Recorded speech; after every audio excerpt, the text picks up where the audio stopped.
Le chaos sur la terre. Il n'y a plus d'air.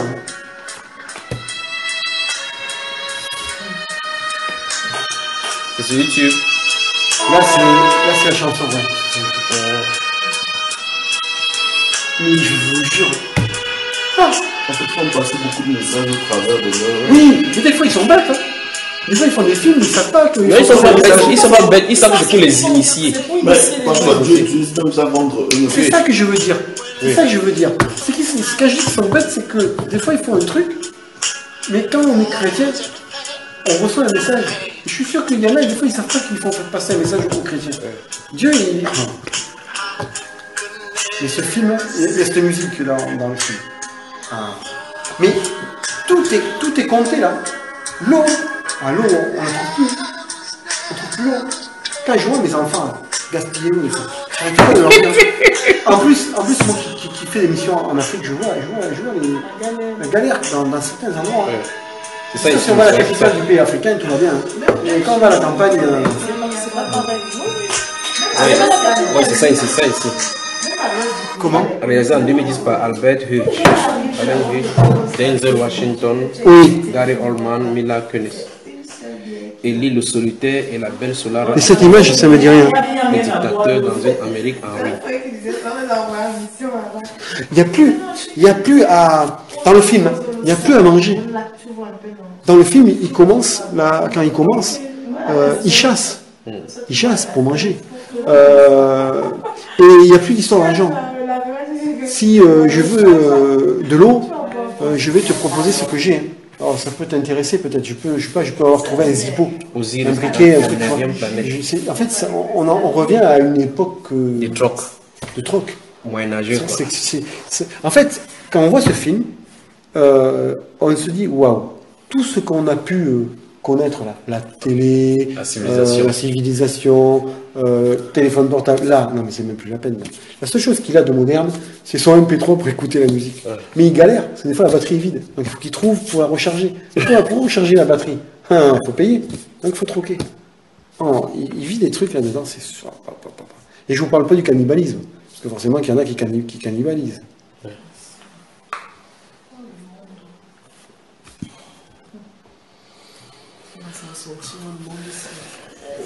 Le livre d'Élie.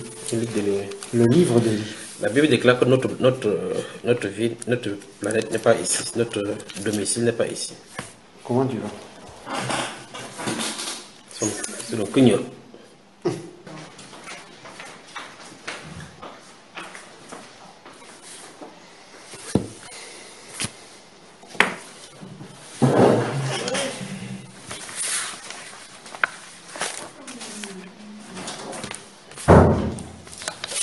Bonsoir à Casablanca. Bonsoir à Casablanca. Bonsoir à Casablanca. Bonsoir. Voilà. Nous rendons grâce à Dieu pour cette merveilleuse journée des jeunes qui a permis que les uns et les autres soient fatigués et un peu, certaines personnes diminuent de poids. Seigneur, nous te rendons grâce pour tout ce que tu fais pour nous. Merci pour ce moment encore que tu nous donnes de passer en ta compagnie. Dirige-nous et couvre-nous, Père de gloire, de ta grâce. Ouvre notre cœur à ta parole et puis cette parole-là pénètre notre âme et notre cœur pour ta gloire au nom du Seigneur Jésus-Christ. Amen. Amen. Ce soir, nous allons voir les deux règnes. Les deux règnes et le choix que nous avons à faire face à ces deux règnes. Les deux règnes. Les deux règnes.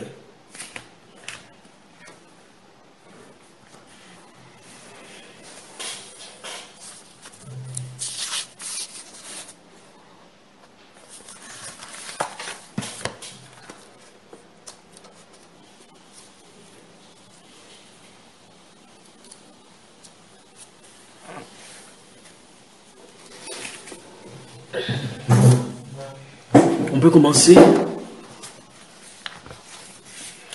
En 2001, à l'issue de la destruction des tours jumelles de World Trade Center, George Bush a tracé une ligne où il a appelé l'axe du mal. George Walker Bush fils, Junior. Il a tracé un axe qu'il appelait l'axe du mal. Ça passait dans le Moyen-Orient en traversant pour toucher la Libye. Et tout ce qui était sur cet axe-là, ils étaient appelés les États voyous. l'axe du mal, tout ce qui y était. Toute personne qui soutenait ces États-là était considérée comme ennemie de l'Amérique. Au point où George Walker Bush disait, soit vous êtes pour la guerre en Irak, soit vous êtes contre la guerre en Irak. Si vous êtes pour la guerre en Irak, vous supportez l'Amérique. Si vous êtes contre la guerre en Irak, vous êtes les ennemis d'Amérique et par conséquent, vous supportez les États voyous, bien les États qui sont listés sur l'axe du mal. Ainsi, donc, lui-même, il avait tracé le principe de ce que nous allons vouloir voir ce soir-ci par rapport à ces deux règnes. Donc, pour George Walker Bush, comme l'Amérique était dans des situations difficiles, il cherchait tous ceux qui sont avec lui pour avancer dans la cause, pour la défense de la vie américaine. Et tous ceux qui allaient en sens contraire, dans le sens contraire, étaient considérés comme l'ennemi. Ainsi donc, dans notre vie quotidienne, dans nos vies quotidiennes, tous les choix que nous faisons, de façon pratique ou spirituelle, ça quand il parle de spirituel ici, c'est en esprit, c'est-à-dire les pensées qui nous traversent l'esprit, les actions que nous avons à poser, les décisions que nous prenons, les paroles que nous prononçons, sont de près ou de loin en faveur ou en défaveur de l'un des deux règnes. C'est-à-dire quoi? À l'instant où vous prenez position pour le royaume de Dieu, automatiquement, vous prenez position contre le royaume de Satan. À l'instant où chaque fois vous admettez quoi que ce soit qui favorise le règne de Lucifer, vous défavorisez le royaume de Dieu. Genèse chapitre 1. Que le Seigneur puisse ajouter la bénédiction à la lecture de sa parole et nous y donne le contexte. Genèse chapitre 1.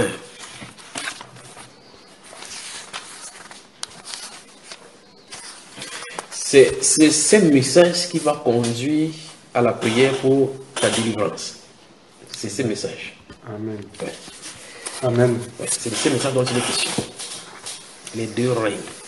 Au commencement, à partir du chapitre 1, verset 1. Au commencement, Dieu créa les cieux et la terre. La terre était informe et vide. Il y avait des ténèbres à la surface de l'abîme et l'Esprit de Dieu se mouvait au-dessus des eaux. Dieu dit que la lumière soit et la lumière fut. Dieu vit que la lumière était bonne et Dieu sépara la lumière d'avec les ténèbres. Verset 5 enfin. Dieu appela la lumière jour et il appela les ténèbres nuit. Ainsi, il y eut un soir et il y eut un matin. Ce fut jour 1, le premier jour. Amen. Amen. Donc, dès le départ de la création, Dieu a séparé la lumière d'avec le ténèbre. Et la Bible nous révèle ici que Dieu a vu que la lumière était bonne. On n'a pas apprécié les ténèbres. Donc, dès l'origine, les ténèbres n'ont jamais été appréciées. La seule appréciation que donnent les ténèbres, c'est le jour où Dieu a dit qu'on se repose. C'est le moment où il a dit qu'on se repose du travail fatigant de la journée. C'est uniquement là où les ténèbres nous servent.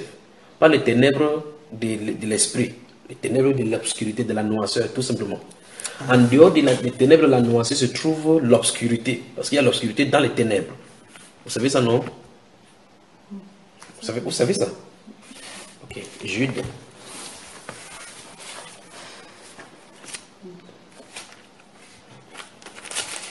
Jude, c'est avant Apocalypse, l'avant-dernier livre 3.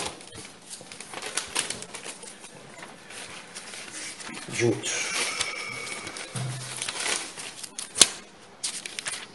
Jude.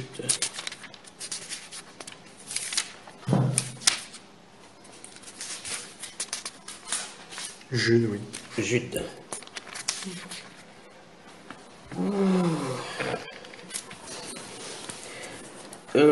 Versets 12 et 13, qu'est-ce que ça dit? Jude, versets 12 et 13.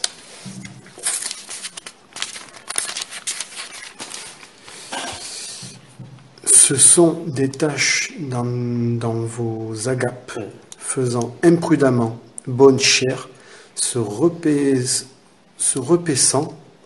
eux-mêmes.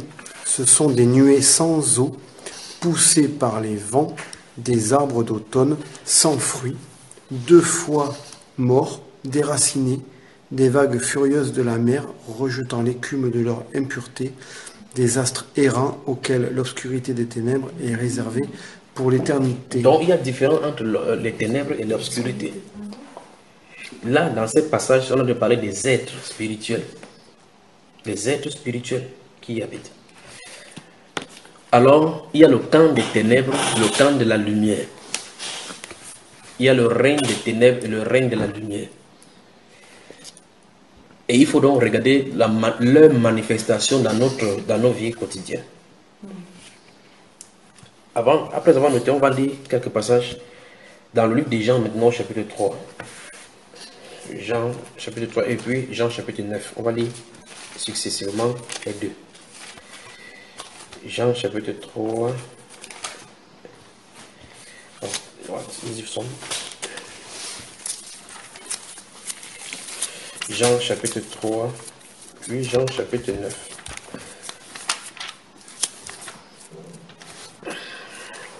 S'il te plaît. Jean chapitre 3. On va prendre Jean chapitre 3, Jean chapitre 5, Jean chapitre 9, Jean chapitre 12. Waouh, Jean chapitre 8. C'est plein là maintenant. On y va dans Jean chapitre 3. Je vous donne le verset 16 et suivant. Jusqu'au verset 21. 16 à 21. Les Jean chapitre 3. 16 à 21. Car Dieu a tant aimé le monde qu'il a donné son Fils unique, afin que quiconque croit en lui ne périsse point, mais qu'il ait la vie éternelle. Dieu, en effet, n'a pas envoyé son Fils dans le monde pour qu'il juge le monde, mais pour que le monde soit sauvé par lui. Celui qui croit en lui n'est point jugé, mais celui qui ne croit pas est déjà jugé, parce qu'il n'a pas cru au nom du Fils unique de Dieu. Et ce jugement, c'est que la lumière étant venue dans le monde, les hommes ont préféré les ténèbres à la lumière parce que leur œuvre était mauvaise. Voilà. Car quiconque fait le mal haït la lumière et ne vient point à la lumière, de peur que ses œuvres ne soient dévoilées.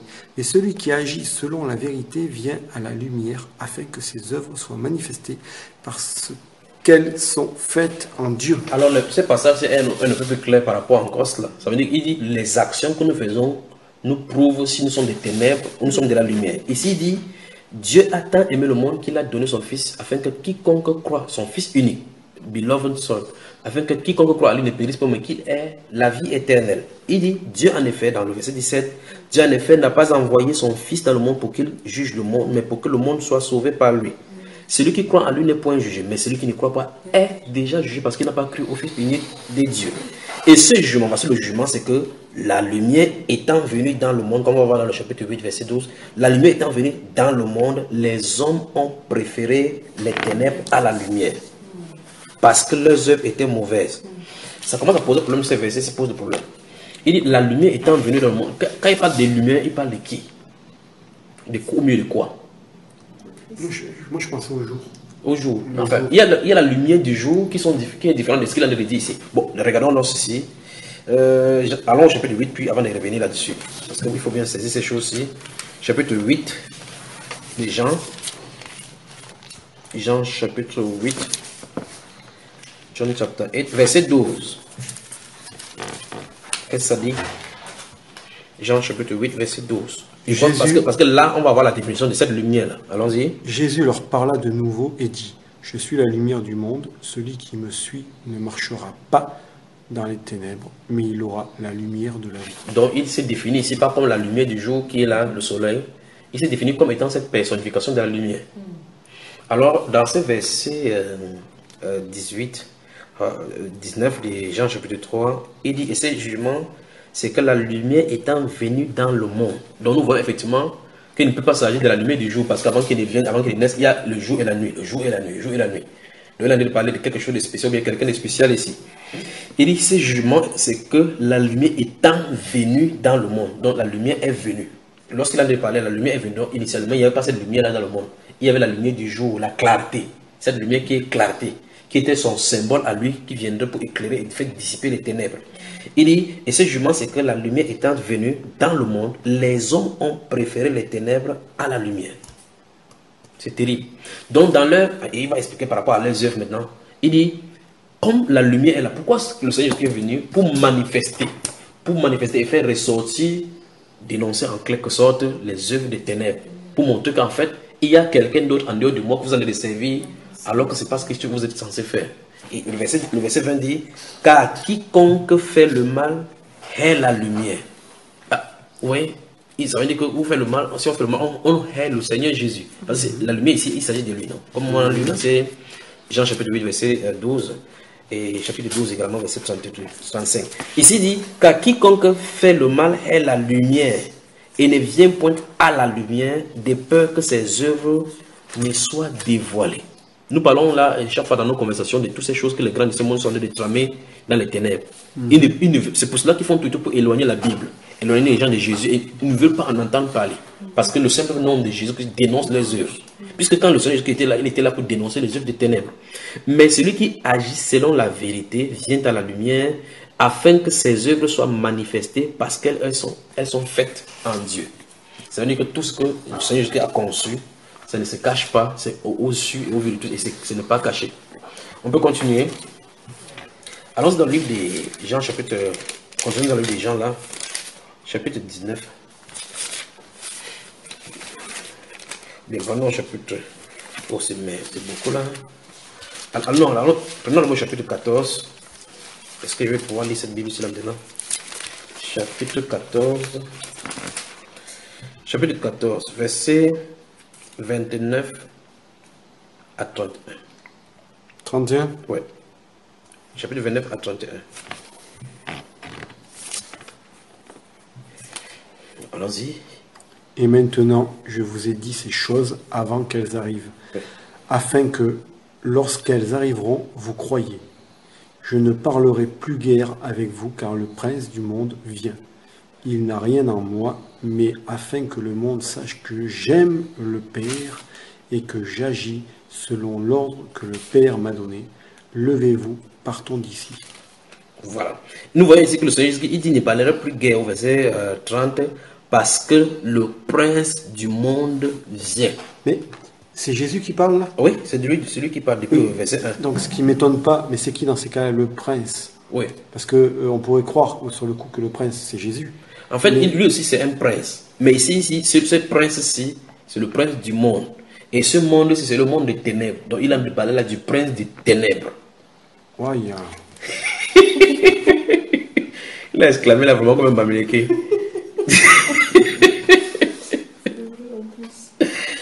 Alors, depuis le verset 1 du chapitre 14, il a cessé de dire maintenant, en indiquant clairement qui il est, quelle est sa mission et ce qu'il est censé faire par la suite. Dans ce verset 29, sachant que les événements sont sur le point de réparation, nous sommes au chapitre 14, au chapitre 18, il y aura son arrestation, au chapitre 19, sa crucifixion, sa résurrection au chapitre 20. Donc, les événements sont en train de vite s'enchaîner. Il est sur le point d'être livré et il commence à avertir ses disciples à ce qui va arriver. Il dit, je vous dis ces choses avant qu'elles n'arrivent. Parce que sur le point, bientôt le prince du monde va arriver. Dans Matthieu chapitre 26, 27 et 28, où toutes ces choses seront révélées, quand les gens vont venir l'arrêter, il a dit, c'est maintenant l'heure de la puissance des ténèbres. L'heure de la puissance des ténèbres. Ça veut dire que Dieu a permis dans son plan que les ténèbres aient une victoire momentanée. Et comment il peut se nommer? Il aurait pu dire le diable ou quoi que ce soit. Non, il a beaucoup de noms. Prince. Oui. C'est un peu comme lui-même. C'est gentil là, d'utiliser le mot prince. C'est quand même un prince. C'est quand même un prince. La hiérarchie biblique des anges, Satan se situe à la haute hiérarchie. Donc c'est un peu comme un président pourrait donner confiance de sa garde à un haut gradé de l'État et que celui-là fait le coup d'État, tente de faire le coup d'État. C'est quand même un général, on va l'appeler général parce qu'il est général, malgré qu'il ait fait le coup d'État. Donc c'est un prince. On l'appelle prince parce que Jésus est en même temps prince et roi. C'est ce qui est différent. Jésus est le prince, il est roi. Alors ici la Bible déclare, il dit, je ne parlerai, verset 30, je ne parlerai plus guère avec vous, car le prince du monde vient. Il précise qu'il n'a rien en moi. La phrase « il n'a rien en moi », c'est le socle de notre travail ici là maintenant. Nous avons vu dès le départ que chaque action que nous allons faire, chaque pensée, parce que dans Matthieu chapitre 15, à partir du verset 7, le Seigneur nous explique que les meurtres, les mauvais désirs, les adultères, les mensonges, les vols viennent de l'intérieur. Et c'est ça qui souille l'homme. C'est ce qu'il dit. Ici, il dit « il n'a rien en moi ». Ça veut dire, voici le prince qui arrive, voici Jésus. Jésus annonce que lorsque lui quitte la scène, parce que le prince est en train d'arriver. Et puis il dit, ce qui est à l'intérieur de lui, il n'y a rien de tel chez le prince là qui arrive. Ça suppose que la lumière avec les ténèbres n'ont aucune des propriétés communes. Et donc, si la lumière et les ténèbres sont de deux natures différentes, de deux propriétés différentes, et que rien de la lumière ne se trouve chez les ténèbres et rien des ténèbres ne se trouve chez la lumière, ainsi en est-il de tout ce qu'elles vont manifester. Ainsi en est-il de tout ce qu'elles vont manifester. Éphésiens chapitre 5. Éphésiens chapitre 5. Que Dieu vous bénisse, que Dieu vous bénisse. Amen.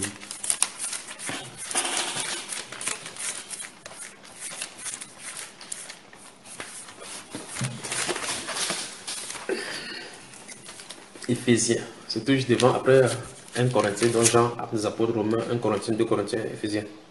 Courage. Dans le Nouveau Testament, quelque part là, juste vers la gauche ici. Tu as vu ça? C'est quelque part ici. Oui, c'est bon. Éphésiens. Le chapitre 5. Les 10 premiers versets. Combien? Les 11 premiers versets. Ou bien les 12. Wow, c'est merveilleux là. Allons-y.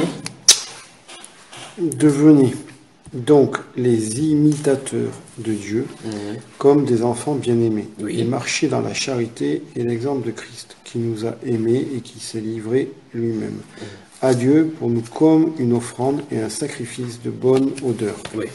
Que l'impudicité, qu'aucune espèce d'impureté et que la cupidité ne soient pas même nommées parmi vous, Oui.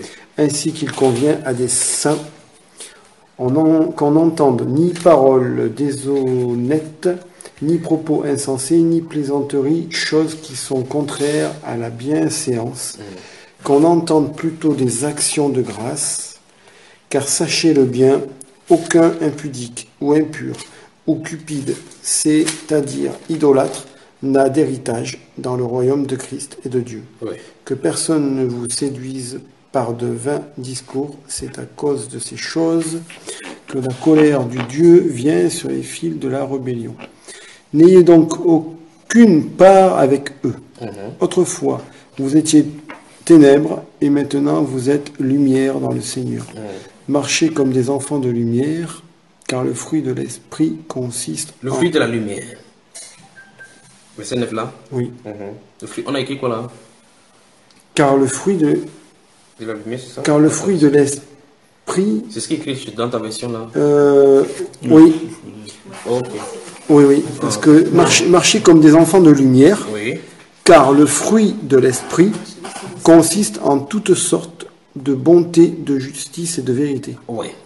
Examinez ce qui est agréable au Seigneur et ne prenez point part aux œuvres infructueuses des ténèbres, mais plutôt condamnez-les, Oui. car il est honteux de dire ce qu'ils font en secret, mais tout ce qui est condamné est manifesté par la lumière, car tout ce qui est manifesté est lumière. Amen. Une fois de plus, la recommandation est donnée ici à partir du verset 5. Car sachez-le bien, aucun impudique ou impur ou cupide, c'est-à-dire idolâtre, n'a d'héritage dans le royaume de Christ et de Dieu. Puis il dit que personne ne vous séduise d'aucune manière. C'est à cause de ces choses-là que la colère de Dieu vient sur les fils de la rébellion. D'où fils de la rébellion. C'est une autre connotation dans les enfants des ténèbres. Ici, verset 7, il dit, n'ayez donc aucune part avec eux. Donc, ça veut dire que les faits et gestes, la façon pratique des autres, ce groupe-là, le groupe de la rébellion, on ne doit pas avoir part avec eux. Puis, verset 9, il dit, non, verset 8, autrefois vous étiez ténèbres et maintenant vous êtes lumière dans le Seigneur. Le Seigneur, jusqu'à dans Jean chapitre 8, verset 12, là, qu'il est la lumière du monde. Quiconque le suit ne marchera jamais dans les ténèbres et il aura la lumière de la vie en lui-même. Et ici, il dit donc, marchez comme des enfants de lumière, dont le règne des ténèbres n'a pas sa place dans les enfants de lumière.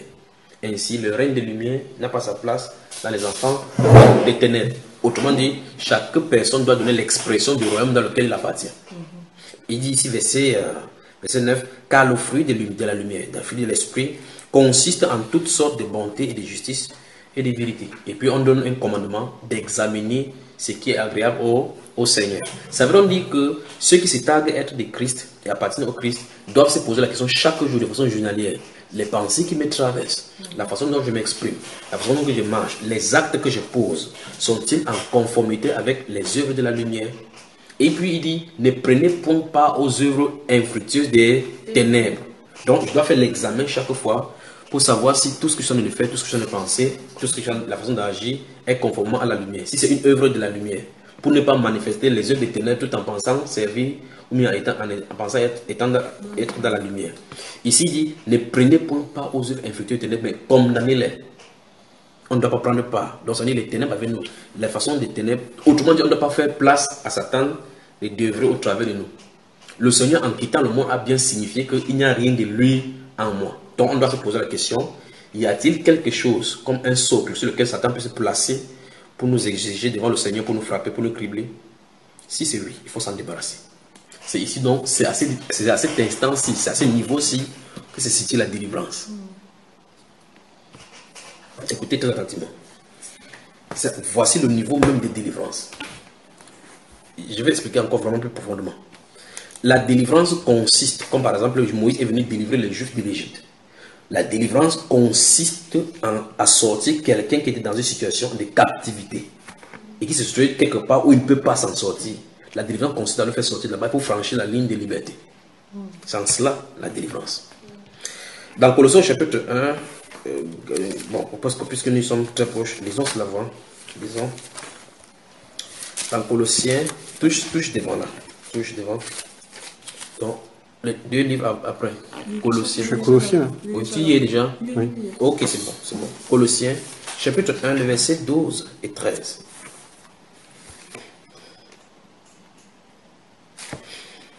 Après ça, on va dans le livre de Luc au chapitre 4. Oh mon Dieu, c'est bon. Chapitre combien, Colossiens? Chapitre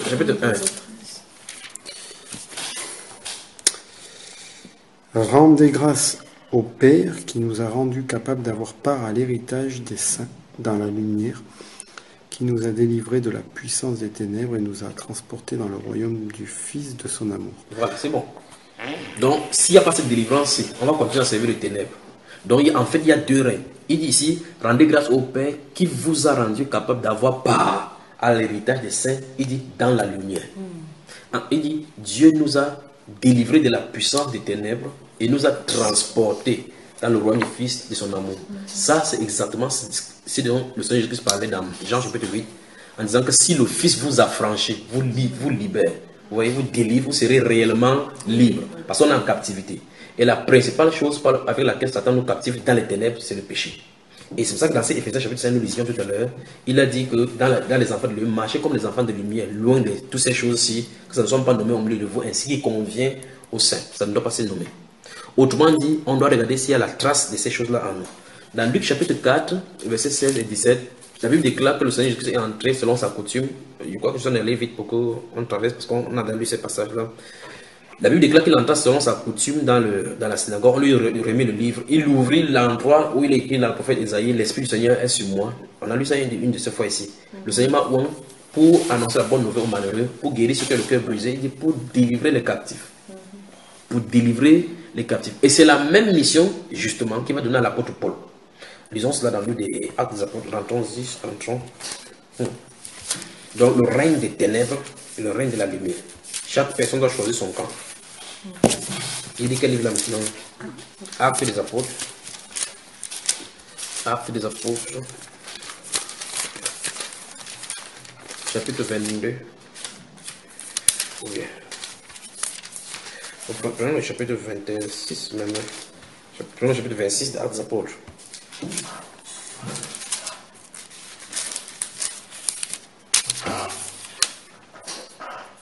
Voilà. On va lire à partir du verset 9 en descendant. Pour moi, Oui. j'avais cru devoir agir vigoureusement contre le nom de Jésus de Nazareth. C'est ce que j'ai fait à Jérusalem. J'ai jeté en prison plusieurs des saints ayant reçu ce pouvoir des principaux sacrificateurs. Et quand on les mettait à mort, je joignais mon suffrage à celui des autres. Je les ai souvent châtiés dans toutes les synagogues et je les forçais à blasphémer. Dans mes excès de fureur contre eux, je les persécutais, même jusque dans les villes étrangères. C'est dans ce but que je me rendis à Damas avec l'autorisation et la permission des principaux sacrificateurs. Vers le milieu du jour, ô roi, je vis en chemin resplendir autour de moi et de mes compagnons une lumière venant du ciel et dont l'éclat surpassait celui du soleil. Nous tombâmes tous par terre et j'entendis une voix qui me disait en langue hébraïque, « Saül, Saül, pourquoi me persécutes-tu? Il te serait dur de regimber contre les aiguillons. » Je répondis, « Qui es-tu, Seigneur ?» Et le Seigneur dit, « Je suis Jésus que tu persécutes. Mais lève-toi et tiens-toi sur tes pieds, car je te suis apparu pour t'établir ministre et témoin des choses que tu as vues et de celles pour lesquelles je t'apparaîtrai. » C'est 17. Je t'ai choisi du milieu de ce peuple et du milieu des païens, vers qui je t'envoie afin que tu leur ouvres les yeux, pour qu'ils passent des ténèbres à la lumière et de la puissance de Satan à Dieu, pour qu'ils reçoivent par la foi en moi le pardon des péchés et l'héritage avec les sanctifiés. Amen. Jésus, voici un autre passage de l'Écriture qui m'étonne. Ça m'étonne parce que l'œuvre de la rédemption est terminée. Ça m'étonne d'autant plus que l'œuvre de la rédemption est terminée. Et qu'à la croix, il a dit, tout est accompli. Ça, c'est étonnant. C'est étonnant. Ça, c'est après qu'il était crucifié, ressuscité. Il était aussi parce qu'il était dans le soleil. Là. Il a dit qu'il a vu une lumière dont l'éclat surpassait celle du soleil. Alors, le Seigneur Jésus donne une mission à l'apôtre Paul en disant que je t'ai choisi de mener ce peuple vers le milieu des païens vers qui je t'envoie. Il envoie vers ce peuple-là. Il dit, voici le but pour lequel il va arriver. Il dit, verset 18, afin que tu leur ouvres les yeux. Ça pose problème. Ça ne veut pas dire que les êtres humains étaient physiquement aveugles. C'est vraiment dire qu'au-delà de ce que nous pouvons voir dans la dimension physique des choses palpables, il y a une autre dimension spirituelle. Donc, les gens peuvent être véritablement aveugles tout en ayant les yeux ouverts. Comme il le signifie dans le livre des Jean, chapitre 9, à l'issue de la guérison de cet aveugle né. Il dit, afin que tu leur ouvres les yeux pour qu'ils passent, vous voyez, sans cela, il n'y a pas de transition, pour qu'ils passent des ténèbres à la lumière. Ça, c'est le verset 18, ça. Il dit, afin que tu leur ouvres les yeux. Donc, c'est la responsabilité de l'apôtre Paul. C'est merveilleux comme mission que Dieu puisse donner à quelqu'un sur la terre. Ah, Seigneur, que ton nom soit glorifié. C'est-à-dire, ce sont les gens qui sont en train de regarder comme vous et moi. On se voit, on se regarde, mais la personne est aveugle. Alors, qu'est-ce qu'il fait? Dieu lui donne la commission d'ouvrir les yeux. Quand les yeux seront ouverts, les gens vont observer qu'ils étaient dans les ténèbres. Ça veut dire que les gens servent Satan sans s'en rendre compte. Et la preuve, voilà les intellectuels en plein là-dedans. Des intellectuels, des riches, des gens nantis de diplômes, sont en plein dans les ténèbres. N'est-ce pas terrible, mes chers? Amen. Alors ici, il dit, afin que tu leur ouvres les yeux pour qu'ils passent, regardez les transitions, qu'ils passent des ténèbres à la lumière. Alors, je pose nous la question. Qu'est-ce que Christ a fait à la croix? Puisque c'est même l'apôtre Paul qui va écrire plus tard dans Colossiens, qu'il a dépouillé les dominations et les autorités, les a publiquement livrées en spectacle, en triomphant d'elle par la croix. Le triomphe a été obtenu à la croix. La rédemption a été définitive. Mais les exactions de l'ennemi restent toujours, parce qu'ils sont toujours, on est toujours dans leur camp, dans le camp de l'ennemi. Il faut donc cesser toute velléité. Et par conséquent, il faut délivrer les enfants qui se trouvent encore dans les ténèbres. Et il dit, ouvrir les yeux. Comment devrait-il ouvrir les yeux? Seulement en bavardant comme on bavarde là. C'est seulement comme ça. N'est-ce pas, ma soeur? Prêche ma parole, j'habiterai dans le cœur. Point final.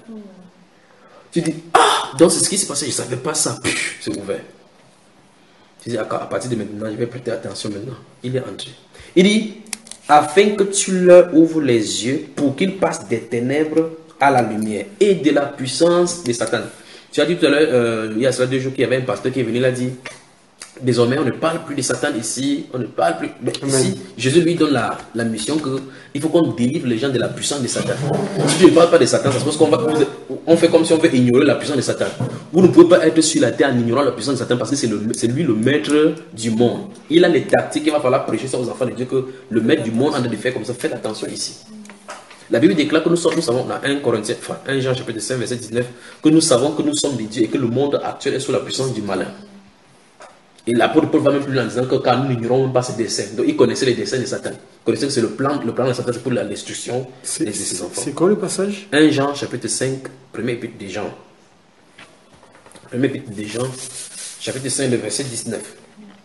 Amen. On y va. Maintenant, il dit, je regarde encore ici. D'une part, dans Colossiens chapitre 1, que nous avons lu avant d'arriver ici, dans Colossiens chapitre 1, verset 12, 11 et 12, il a dit, rendez grâce au Père qui vous a rendu capable. Regarde donc la terminologie qui est écrite là-bas. Qui vous a rendu capable d'avoir part à l'héritage des saints dans la lumière. Il nous a délivrés. Vous voyez? Donc il y a une œuvre de la rédemption qui a été faite effectivement. Donc sur le plan spirituel, c'est accompli. Il nous a délivrés de la puissance des ténèbres et nous a transportés dans le royaume du Fils de son amour. Et ici, il a donné la mission à l'apôtre Paul d'aller le faire. Même chose qu'il a déjà fait. Ce sont ces choses-là qui ont fait que les gens des New Age, des pasteurs de Kingdom Now, prennent les passages des Colossiens, ils oublient les choses comme ça. Ils prennent ça et disent, oh, Christ a tout accompli pour nous. Si on n'a plus besoin de bagarre contre les démons, si on vous dit que vous êtes possédé, il ne faut pas croire cela. Mais pourtant, les gens sont possédés. Alors, qu'est-ce que l'apôtre Paul devait faire lorsqu'il devait rencontrer les gens qui sont dans les ténèbres? La Bible déclare dans le livre de 2 Thessaloniciens chapitre 1, il dit, on rapporte dans notre sujet comment nous avons eu accès à vous. La parole vous a été prêchée non seulement en parole, mais avec puissance. Et vous ignorez pas que c'est ainsi que nous avons produit au milieu de vous. On raconte donc comment vous avez abandonné les dieux, les idoles, pour servir le Dieu vivant et vrai. Donc, il fallait une puissance pour accompagner la prédication, pour permettre à la séparation d'avec les ténèbres. Et c'est aujourd'hui, il y a des chrétiens donc, qui essaient de dire que non, il n'y a plus de démons. Pour moi, le démon n'existe pas, on leur donne trop d'importance. Donc, Jésus lui-même aurait fait d'importance en donnant de l'importance aux démons. Non. Ces choses-là sont faites de telle enseigne que les gens ne prêchent pas cela. Les démons sont assis en plein là-dedans, empêchant les gens de marcher comme Dieu veut. Les ténèbres et leur règne doivent quitter la lumière et son règne. Ça doit être séparé parce que dès le départ, Dieu a séparé les ténèbres avec la lumière. Ici encore, il donne la mission de séparation à l'apôtre Paul. Donc, faire-les quitter les ténèbres pour passer à la lumière. Donc, désormais, les ténèbres n'auront plus de puissance sur eux. Satan ne pourra plus régner sur eux. Amen. Dans 2 Timothée, chapitre 2, le verset 23 à 26, 2 Timothée, chapitre 2, verset 23 à 26, l'apôtre Paul parle là aux serviteurs du Seigneur qu'il ne faut pas qu'ils aient des querelles, mais qu'ils doivent au contraire redresser avec condescendance les adversaires. Il est dans l'optique que Dieu leur donnera la repentance et que revenir à leur bon sens. Vous voyez ça? Revenir à leur bon sens, il se dégagera le piège de Satan, puisqu'il s'est emparé de lui pour le soumettre à sa volonté. Donc tout opposant de la vérité de la Bible a été captivé par Satan, par le puissant de Satan. Pourtant, il ne voit pas Satan. Pourtant, il ne voit pas Satan apparaître à la maison. Il peut être un virulent croyant, un prédicateur, mais à l'instant, il commence à contredire les Écritures. À cet instant-là, Satan s'est emparé. C'est terrible. Il lui faut la délivrance. Sans ça, il ne peut pas avancer. Oui, mon frère. Frère, pendant que tu es en train de parler, je suis en train de voir quelque chose parce que effectivement, c'est un point sur la question des démons. Oui. Des démons qui jouent un rôle très important. Je crois qu'on reviendra peut-être dessus. Dans le monde des ténèbres, oui, étant des agents qui, on va dire, agissent, parce que Satan n'étant pas omniprésent, il ne peut pas être présent dans la vie de tout le monde. Donc, il faut qu'il arrive à contrôler la vie des gens. Et donc, de la même façon que l'on voit que l'œuvre de la rédemption apporte en celui qui croit au Seigneur Jésus-Christ, être possédé par l'Esprit du Seigneur, oui, venir habiter dans son corps. Donc de la même manière aussi, le monde des ténèbres voulant singer, oui, Dieu travaille effectivement à posséder les gens. Absolument.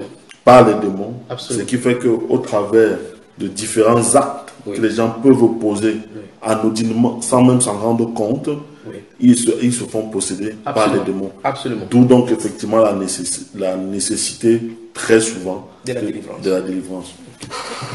Là maintenant, ça me permet de pousser le bouchon au loin. Ça va me permettre de pousser le bouchon au loin maintenant en traçant beaucoup de sillons. Vous permettez? Il y a plusieurs niveaux de possession démoniaque. Il y en a plusieurs niveaux. Il y a des démons extrêmement calmes et gentils. C'est-à-dire que ce style de démon, dans la vie de quelqu'un, lui donnera de la gentillesse, le calme, la maîtrise de soi, comme les francs-maçons. Tous les francs-maçons sont possédés. Mais s'il y a des gens qui ont des techniques de maîtrise de soi, c'est eux. Donc c'est un démon calme qui leur donne de ces maîtrises. Celui qui ne fait pas de désordre. Il y a des démons brutiers des pentecôtistes, par exemple, que lorsqu'ils voient aux autres, c'est toujours les démons. C'est catégorie par catégorie. Il y a des démons, maintenant, c'est encore le plus subtil. Il y a des démons de prédication. L'autre, c'est différent. Démons de prédication. C'est-à-dire, ceux-ci sont ouins à l'image du Saint-Esprit. 2 Timothée. Je crois que nous avons lu ça un de ces jours ici. Regardons cela. Là, prenons 1 Timothée.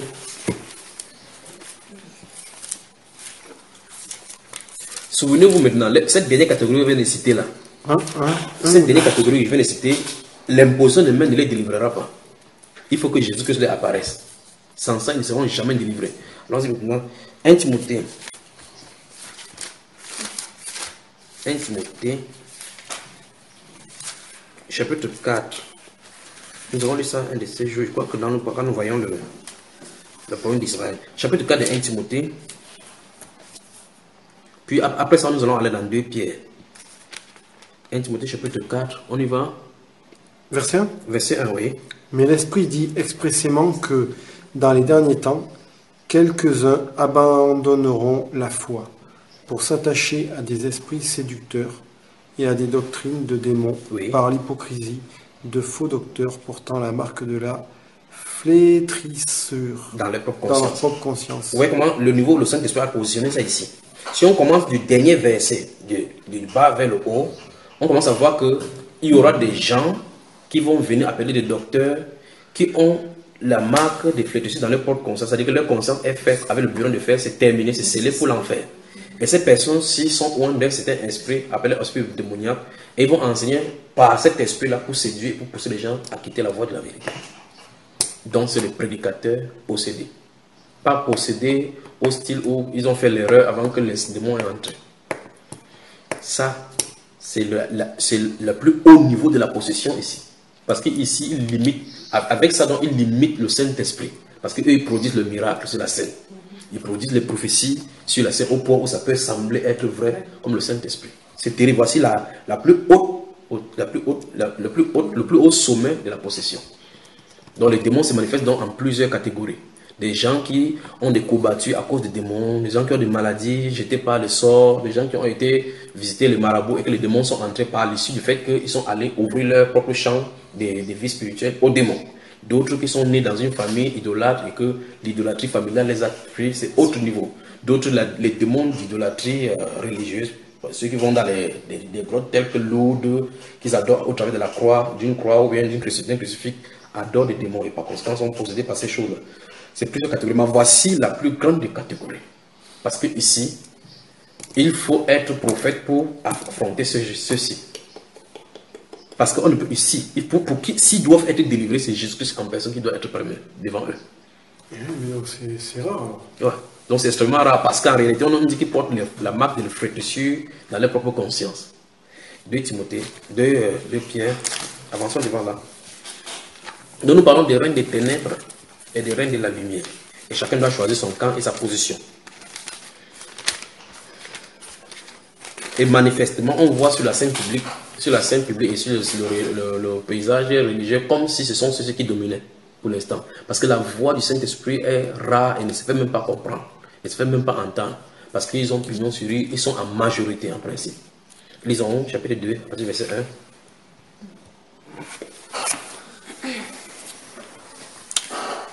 1. Mes petits enfants. Au chapitre 2, non, tu es dans 1 Jean là, 2 Pierre. Ah, punaise. 2 Pierre, chapitre 2. Il y a eu parmi le peuple de faux prophètes, et il y aura de même parmi vous de faux docteurs. Stoppons d'abord là-bas. Donc il vient de dire, il y aura parmi vous, donc parmi les chrétiens. Au milieu des chrétiens, il y aura des faux enseignants. des faux docteurs. C'est ce que, et l'apôtre Paul a dit, l'esprit dit expressément. Donc ça veut dire, l'esprit vous a déjà averti, c'est ce qu'il a dit.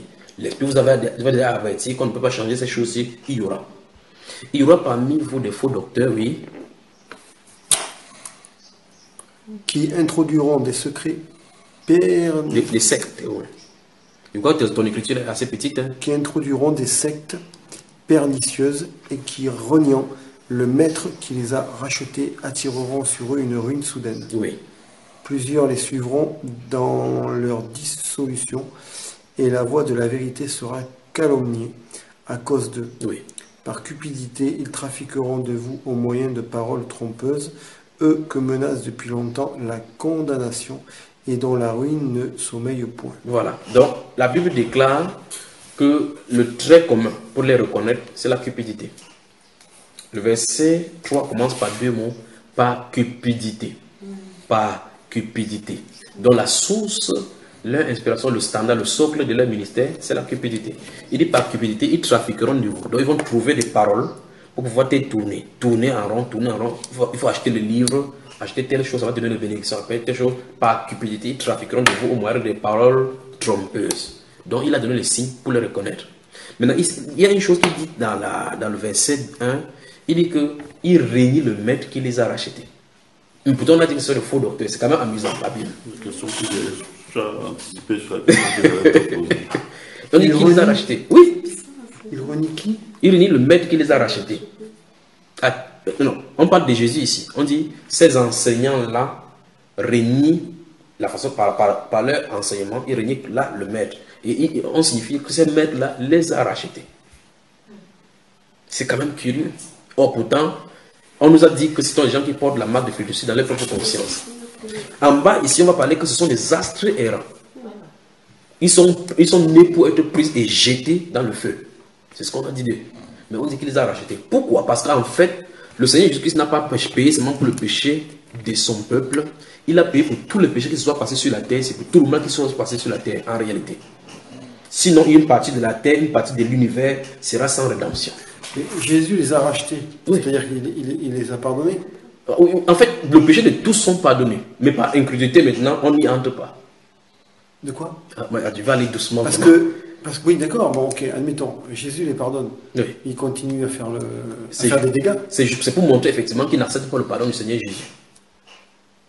Parce que le verset 19 et 22 nous explique cela. Qu'est-ce que ça dit? Le verset 19 à 22.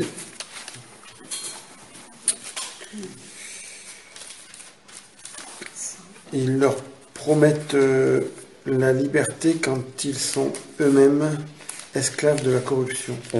Car chacun est esclave de ce qui a triomphé de lui. Voilà. Donc vous voyez que malgré que Christ les a franchis, la Bible déclare qu'ils sont esclaves de la corruption. Il dit chacun est esclave de ce qui a triomphé de lui. Or, le Seigneur avait dit dans Jean chapitre 8, verset 30 que si le Fils vous a franchi, vous serez réellement libre.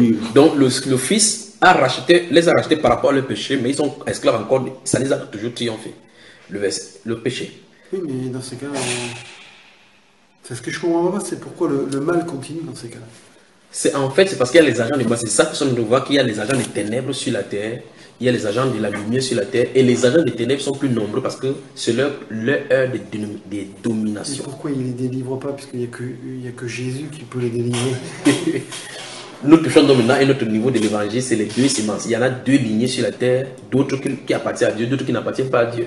Parce que je pense pas que c'est d'eux-mêmes qui vont se dire tiens, j'ai ce fameux démon là en moi, oui. Je veux être délivré, Jésus vient me délivrer. Voilà. Maintenant, lorsque tu vois les prédicateurs comme nous mettons par exemple l'ordinateur, nous voyons les prédicateurs blasphémés, d'autres qui achètent des montres à 5 millions, d'autres, ils ont des projets de 25 milliards.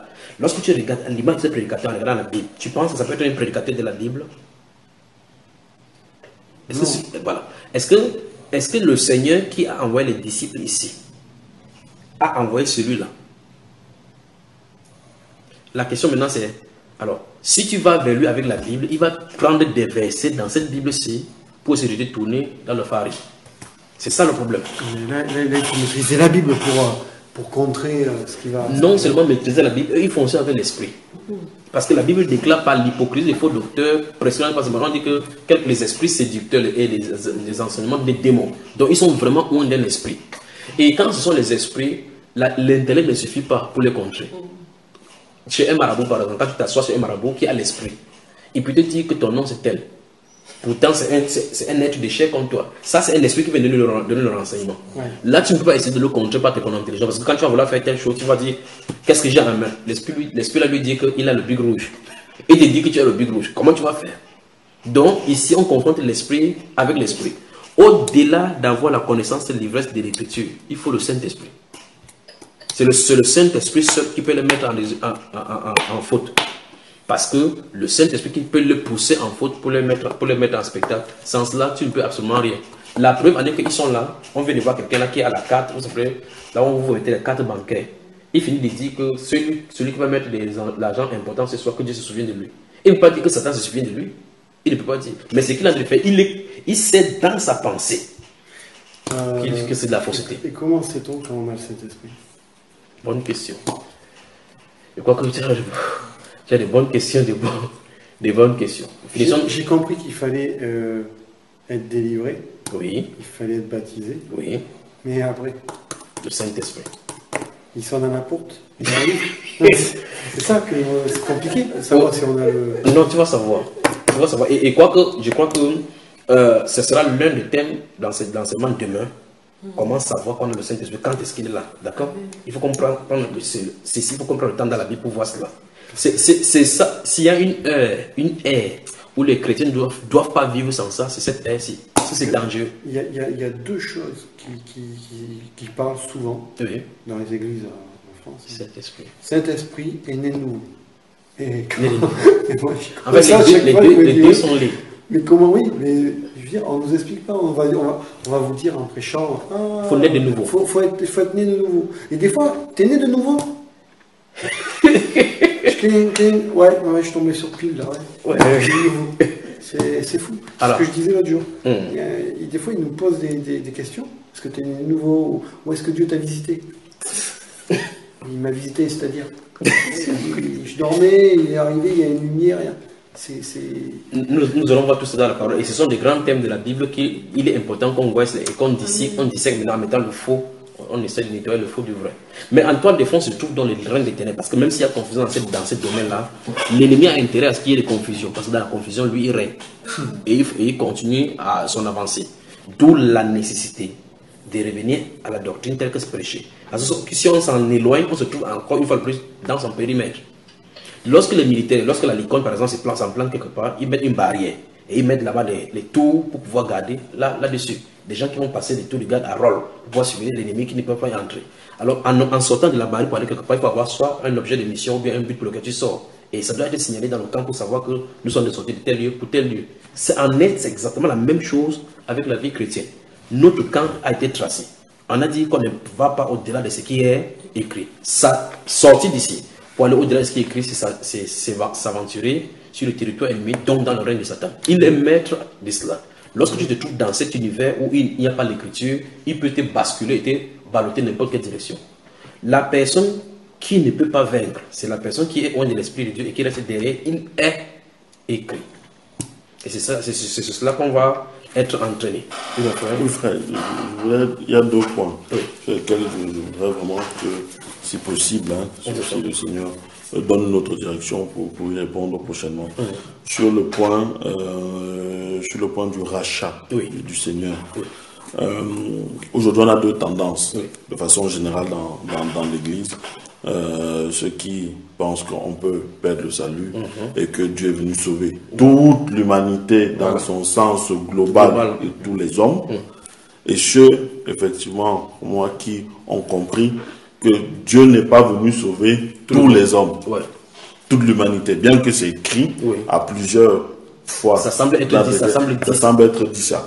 Donc, maintenant, est-ce que cela ne va pas conforter le fait de dire que le rachat est global, le rachat, le Seigneur a racheté?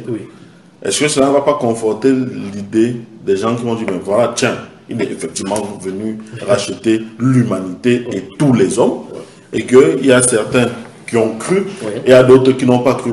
Sachant même, si on va en toile de fond, que croire, ce n'est pas une affaire des hommes. C'est pas un homme qui se dit, ah tiens, je crois. Non. C'est un travail de l'esprit.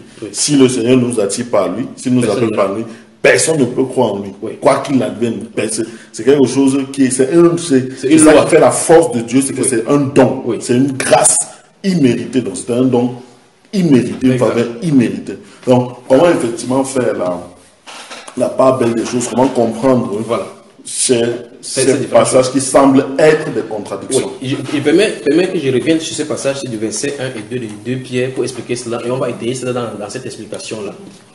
Malgré que les Écritures semblent s'entrechoquer, il faut quand même dire la vérité. Tout à fait. Quand le diable dans Matthieu chapitre 4 dit, ou bien dans Luc chapitre 4, dit au Seigneur Jésus, prosterne-toi et adore-moi, et je te donnerai ce royaume et sa puissance, car cela m'a été donné et je le donne à qui je veux. Est-ce qu'il y a un passage dans la Bible que Dieu a donné la terre à Satan? Non. Nulle part. Il n'y a pas de passage que Dieu a dit à Lucifer que la terre t'appartient. Mais c'est par la révélation des Écritures, plus tard, le Jésus lui-même dit, le prince de ce monde-ci vient. Lui-même, il affirme que Satan est le prince de ce monde. Quand a lieu donc la transaction? La transaction. Tu vois? Maintenant, après son disciple dit, dans 1 Jean chapitre 5, nous avons cité aujourd'hui, que nous savons que nous sommes de Dieu, et le monde actuel est sous la puissance du mal. Dans Apocalypse chapitre 11, versets 15 et 17, la Bible déclare que lorsque le dernier ange va sonner la trompette, Dieu va entrer en possession maintenant du règne. Donc, entre-temps, ça se trouve sous sa direction, parce que le salaire du péché, c'est la mort. L'aiguillon du péché, donc, c'est la loi. Et par conséquent, comme Satan a fait tomber tout dans le péché, tous, le bananier par exemple, les autres arbres en automne, les feuilles tombent, parce qu'il n'y a pas la vie. Il faut réduire pour pouvoir résister. Qu'est-ce que l'arbre a fait pour subir cela? Pourtant, elle a été créée verdoyante. Il y a un problème. Ça veut dire que le péché est entré dans toutes les souches de la société, de l'univers. Bien plus encore, Jésus n'est pas seulement versé son sang sur la terre. La Bible déclare qu'il est allé au ciel pour verser son sang aussi. Donc ça veut dire que la bagarre a touché même au ciel. C'est terrible, pas vrai? Alors, ça veut dire quoi concrètement? Le Seigneur Jésus n'est pas seulement venu pour réparer le tort de ses enfants. Il a réparé à ricochet le tort qui a été causé dans tout l'univers afin que toute la création soit restaurée. Puisque la Bible déclare que la création tout entière attend avec un ardent désir la manifestation des fils. Donc la création, puisque la création est tombée sous nous et avec nous, la création est rachetée avec nous. La création est tombée sous nous, avec nous. Parce que les fils ont chuté et par conséquent on fait chuter toute la création qui était sous leur direction. Le rachat de cette création, de la nouvelle créature, de ces fils, automatiquement donne leur rachat des fils. C'est la création, le rachat des fils qui donne leur problème. Or, le péché ne peut pas être dans l'univers de façon sporadique. Le péché doit être enlevé dans sa globalité. Et par conséquent, potentiellement, tous les êtres humains sont pardonnés. Potentiellement. Tous les êtres humains, et les pécheurs et les non-pécheurs. Puisqu'avant que tu ne naisses, le prix du sacrifice a été payé pour toi. Avant que tu ne naisses, il a versé son sang il y a ça 2000 ans. Ce n'est pas au moment où tu dis, Seigneur, je te pardonne, mais je te demande pardon pour me péché que tu te pardonnes. Parce que là, il va falloir que tu parles comme ça et puis il aille à la croix. Or, il a payé pour les péchés passés que tu n'as pas encore commis. Les péchés que tu vas commettre, les péchés que tu commettras pour toujours. Et il a payé avant que tu ne naisses. C'est quand même bizarre. Donc, quand quelqu'un dit, Seigneur, pardonne mes péchés, il ne va pas à la croix. Parce qu'il est allé à la croix une fois pour toutes. Bien plus, la Bible déclare dans Hébreux chapitre 10, verset 14 à 19, qu'en allant à la croix, il a amené à la perfection, à l'issue de cette croix-là, pour toujours, tous ceux qui sont sanctifiés. Ça veut dire que non seulement il est allé à la croix, il les a sanctifiés, il les a justifiés, on ne les condamnera plus jamais. Maintenant, le problème, c'est au niveau de la manifestation. Les gens se manifestent au fur et à mesure pour que le corps sorte. Comme quand le liquide des spermatozoïdes entre dans la gamète femelle, au fur et à mesure que ça grandit, l'os, finalement, quelque chose qui était liquide devient osseuse. On voit les yeux, les températures, les cheveux noirs et autres. Dans cette liquide qui était initialement un petit état qui versait là, se trouve tout ce que tu vas avoir dans ta vie. C'est écrit. Et donc là, l'Église était en gestation en lui. Il est allé avec l'Église, c'est-à-dire tous ceux qui vont être rachetés, il est mort pour eux. Maintenant, il est manifesté de l'intérieur. C'est ça le problème. On n'y entre pas. On est manifesté de l'intérieur. Et on est rendu à l'extérieur visible. C'est ça ce que la Bible enseigne. Et par conséquent, ceux-ci qui soient prédicateurs venant du faux côté, son péché également est pardonné. Le verset 22 ici dit, verset 20 dit, en effet, si après s'être retirés des souillures du monde, par la connaissance du Seigneur et Sauveur Jésus-Christ, ils s'y engagent de nouveau et sont vaincus, leur dernière condition est pire que la première. Vous voyez, ils ont été lavés de leurs souillures, pas sauvés. C'est ce qui est écrit là maintenant. Toute personne peut être... Judas par exemple, Judas a été lavé de ses souillures. N'est-ce pas? Judas Iscariote avait été lavé de ses souillures. Les vierges folles et les vierges sages avaient été lavées de leurs souillures par la sanctification, par la parole. Mais quant à ce qui est du scellement du salut, c'est une autre chose. C'est ce qu'il y en a. Alors donc on va y revenir dans la deuxième partie de Peut-on perdre le salut. On va toucher principalement les points difficiles qui sont ici dans la Bible, c'est à comprendre. Dans 1 Timothée chapitre 2, c'est la volonté de Dieu que tous les hommes soient sauvés. Hébreux chapitre 6, la terre, il est imposé que ceux qui ont goûté le don céleste, ainsi de ceux qui sont tombés soient amenés à la repentance, parce qu'ils crucifient pour leur part le Fils de Dieu et la séquence à Bon frère, si on peut récapituler simplement pour que peut-être les gens comprennent le plus simplement possible. Oui. Le rachat, le Seigneur le fait pour tous les hommes. Oui. Mais les bénéficiaires de ce rachat sont ceux et seulement ceux qu'il a connu d'avance, qu'il a prédestiné à cela. Afin que aussi, de même que ce rachat est un témoignage, on va dire, de vie pour ceux qui acceptent le Seigneur, de même ce témoignage, ce rachat aussi est une condamnation pour ceux qui ont refusé. En fait, c'est ça. En fait, nous y voilà. Et nous manifestons là les deux œuvres. Parce que celui qui est prédestiné par lui, son enfant à lui, comprend qu'en réalité, il corrige sa vie. Il corrige sa vie et il marche en conséquence dans la lumière, comme on le dit ici, comme les enfants de lumière, soyez les imitateurs de Christ. Tandis que, malgré que, et la Bible, allons dans le livre, c'est merveilleux là. Regardez au chapitre 1 ici. Chapitre 1 de 1 Pierre, de 2 Pierre, où nous étions tout à l'heure. Regardez, je vais lire à partir du verset 3. Écoutez très attentivement maintenant. Vous y êtes. Seconde épître de Pierre au chapitre 1. Verset 3, je vais lire. Comme, ça commence par comme, vous y êtes. Je vais lire doucement, parce que c'est concassant là maintenant. Comme sa divine puissance nous a donné tout ce qui contribue à la vie et à la piété, au moyen de la connaissance de celui qui nous a appelés par sa propre gloire et par sa vertu. Vous voyez? Donc, à la connaissance, on dit, la divine puissance nous a déjà donné tout ce qui contribue à la piété. Ça nous a déjà donné. Ça, c'est potentiellement, encore une fois de plus. Mais il faut que la réalisation, la faisabilité, la manifestation soit là. Parce que si ce n'est pas vrai pour toi, ça reste dans le livre.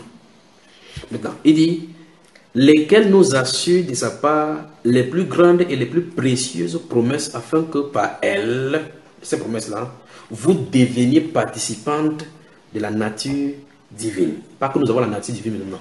Par cette promesse-là, tel qu'il sera, on sera de la même façon, parce qu'on aura le même corps comme lui.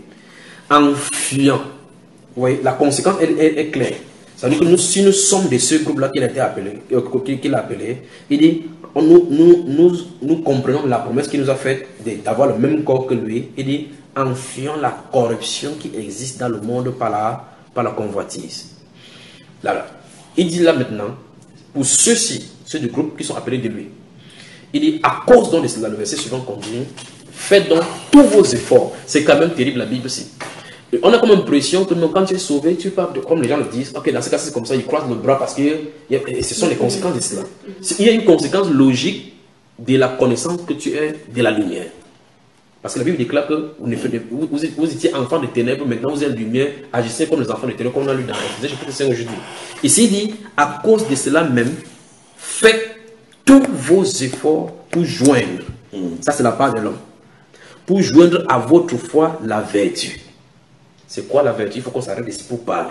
Les dons, les manifestations de l'esprit. Ça veut dire que si les promesses de l'esprit sont pour toi et que tu ne vois pas dans ta vie, tu dois faire ta part d'effort, tout ce qui est de ton côté pour l'avoir. Parce que la foi est là, potentiellement. Ça veut dire que par la foi c'est le bras par lequel on obtient n'importe quoi de Dieu. Alors, qu'as-tu fait avec la foi que tu as pour pouvoir obtenir l'accès à Dieu? Tu vois, pour joindre à votre foi, la première chose qu'il a dit, c'est la vertu. Il dit à la vertu, la connaissance, la science. à la science, la tempérance, à la tempérance, la patience, à la patience, la piété. Il arrive quelque part, à la fin, là, qui va dire ces choses. À la piété, l'amour fraternel, la charité, dans le sommet. Puis il dit, car si ces choses sont en vous, et ils sont avec abondance, elles ne vous laisseront point oisives, ni stériles, pour la connaissance de notre Seigneur Jésus-Christ. Et ce n'est que logique. Le simple fait que les chrétiens se livrent à la distraction et cherchent des techniques chrétiennes, distractions chrétiennes, c'est à cause du fait que ces choses en manquent au milieu chrétien. Voici ce qu'on doit cultiver le chrétien à avoir. L'apôtre Pierre dit ici que si ces choses sont en vous, en nous, ça ne nous laisseront pas oisifs. On n'aura pas le temps pour se distraire. On n'aura pas le temps pour aller dans les distractions. On cherchera, dans le chapitre 3, il parle de grandir dans la connaissance de Christ. On va grandir davantage. C'est ce que l'apôtre Paul dit dans Éphésiens, dans Hébreux chapitre 5, en parlant de vous aurez pu être des maîtres, mais vous êtes encore au lait, à ce qu'on vous donne les rudiments encore. Donc ça veut dire qu'on devait entrer dans une autre dimension spirituelle avec le Seigneur. Parce qu'avec la tempérance, connaissant l'amour, ayant la vertu, la foi, c'est suffisant maintenant pour regarder quelqu'un avec amour et parler droitement dans la vérité, avec la manifestation de l'esprit. Puis il dit, mais c'est lui, verset 9 enfin, mais celui en qui ces choses, les choses sont plurielles, les choses qu'on a listées là-bas, ces choses ne sont point, écoutez bien maintenant, est aveugle. Or, l'apôtre Paul a reçu une mission dans le chapitre 26 des Actes d'Apôtres d'aller ouvrir les yeux. Voici quelqu'un qui est aveugle, bien qu'il a la promesse. Bien qu'il a la promesse du salut et de l'héritage avec les 5 qu'on a vus là-bas au verset 3. Il dit, il est aveugle, il ne voit pas de loin et il a mis en oubli la purification de ses anciens péchés. Par conséquent, on a purifié ses anciens péchés. Comme il ne voit pas de loin, il peut entrer dans la distraction et vivre dans le péché comme il se doit, croyant que tout est permis. Qu'est-ce qu'il faudra faire? L'apôtre Pierre répond au verset suivant. Il dit, c'est pourquoi, frère, appliquez-vous. Là, c'est ce qui est dans le chrétien. Donc, vraiment, il y a une vie conséquente pour ceux qui ont hérité de cette grâce de rachat. Pour les autres, effectivement, ils ont été rachetés, ils seront condamnés parce que leur vie serait une condamnation désormais. Parce qu'ils ne devraient pas être là-dedans. C'est pour ça que dans ces deux, chapitre 2, ici, verset 21, verset 21, il dit qu'il est promesse de la liberté. Il vient prêcher. C'est prédicateur, il vient prêcher. Tu seras libre, alors que lui-même, il est captif. C'est pour ça que ces pasteurs peuvent prêcher, où on dit, oh, il a pris, les gens sont tombés, mais lui vit dans l'adultère. Tu entends qu'un pasteur a une autre femme là-bas, il a un enfant là-bas, mais on dit, ah, qu'est-ce que les gens disent comme solution? Ils disent, non, c'est quand même un homme de chair. C'est quand même un homme de chair, il est quand même fait de chair. On n'a jamais exigé un prédicateur qui fait un corps d'angélique. On a seulement dit qu'il soit modèle du troupeau. Alors ici, c'est tout dans les Saintes Écritures, la Bible déclare donc que ça valait la peine pour eux de ne pas connaître la voie de la vérité. Ils partent étudier qui est Jésus. Ils regardent qui est Jésus, ce que Jésus a fait à la croix. Après, ils s'aventurent dans la voie du mal. Donc c'était mieux pour eux qu'ils ne connaissent pas parce qu'ils seront plus jugés. C'est vraiment à cause de cela. Pas qu'ils ont été en Christ déjà et puis ils sont sortis. Parce qu'on est en Christ, c'est pour toujours. Quand on est en Christ, c'est pour toujours. La preuve qu'on est en Christ, c'est qu'il nous a donné son esprit, dit la Bible. Il ne peut pas te donner ton esprit, puis il reprend. Ça n'a pas de sens. Amen. Verset 10 dit, c'est pourquoi, frère, appliquez-vous d'autant plus à affermir votre vocation et votre élection. Ouais, on a une vocation. Lorsqu'on feuillette le CV de Kofi Annan, ça va dans les 23 pages, 24 pages. 23 pages, 24 pages. J'ai un de mes amis qui était le garde du corps de Kofi Annan quand ils sont venus à un sommet à Yaoundé. Il me racontait une histoire, parce que chaque fois qu'on me raconte une histoire, je prends du côté spirituel. Il dit qu'on voit le papa, là. Lui, les gardes du corps. Donc, ce sont des gardes rapprochés. Lorsqu'ils viennent lorsque le chef d'État vient, les gens de la garde présidentielle, on dispatche tel, toi tu vas garder Kwame Nkrumah, toi tu vas garder telle personne. Donc, il me racontait l'histoire de Kofi Annan. Il dit, ces gens-là, ils sont encore l'impression que ce ne sont pas les êtres humains. Parce qu'à leur âge, on s'attendrait à ce que, même depuis le travail, ils se fatiguent, ils passent se coucher.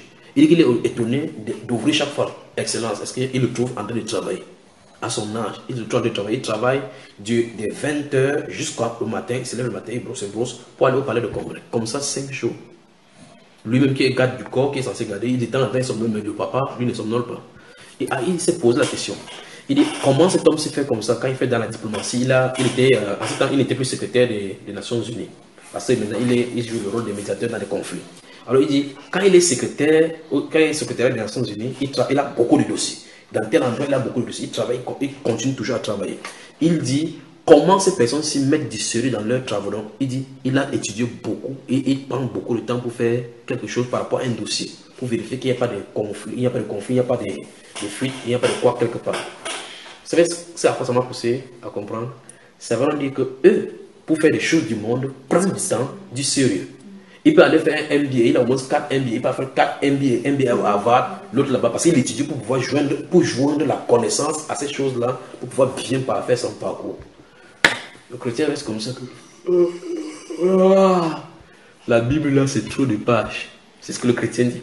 Bon, il veut donc que Dieu a écrit ça ici. Il dit que celui qui lise fasse attention.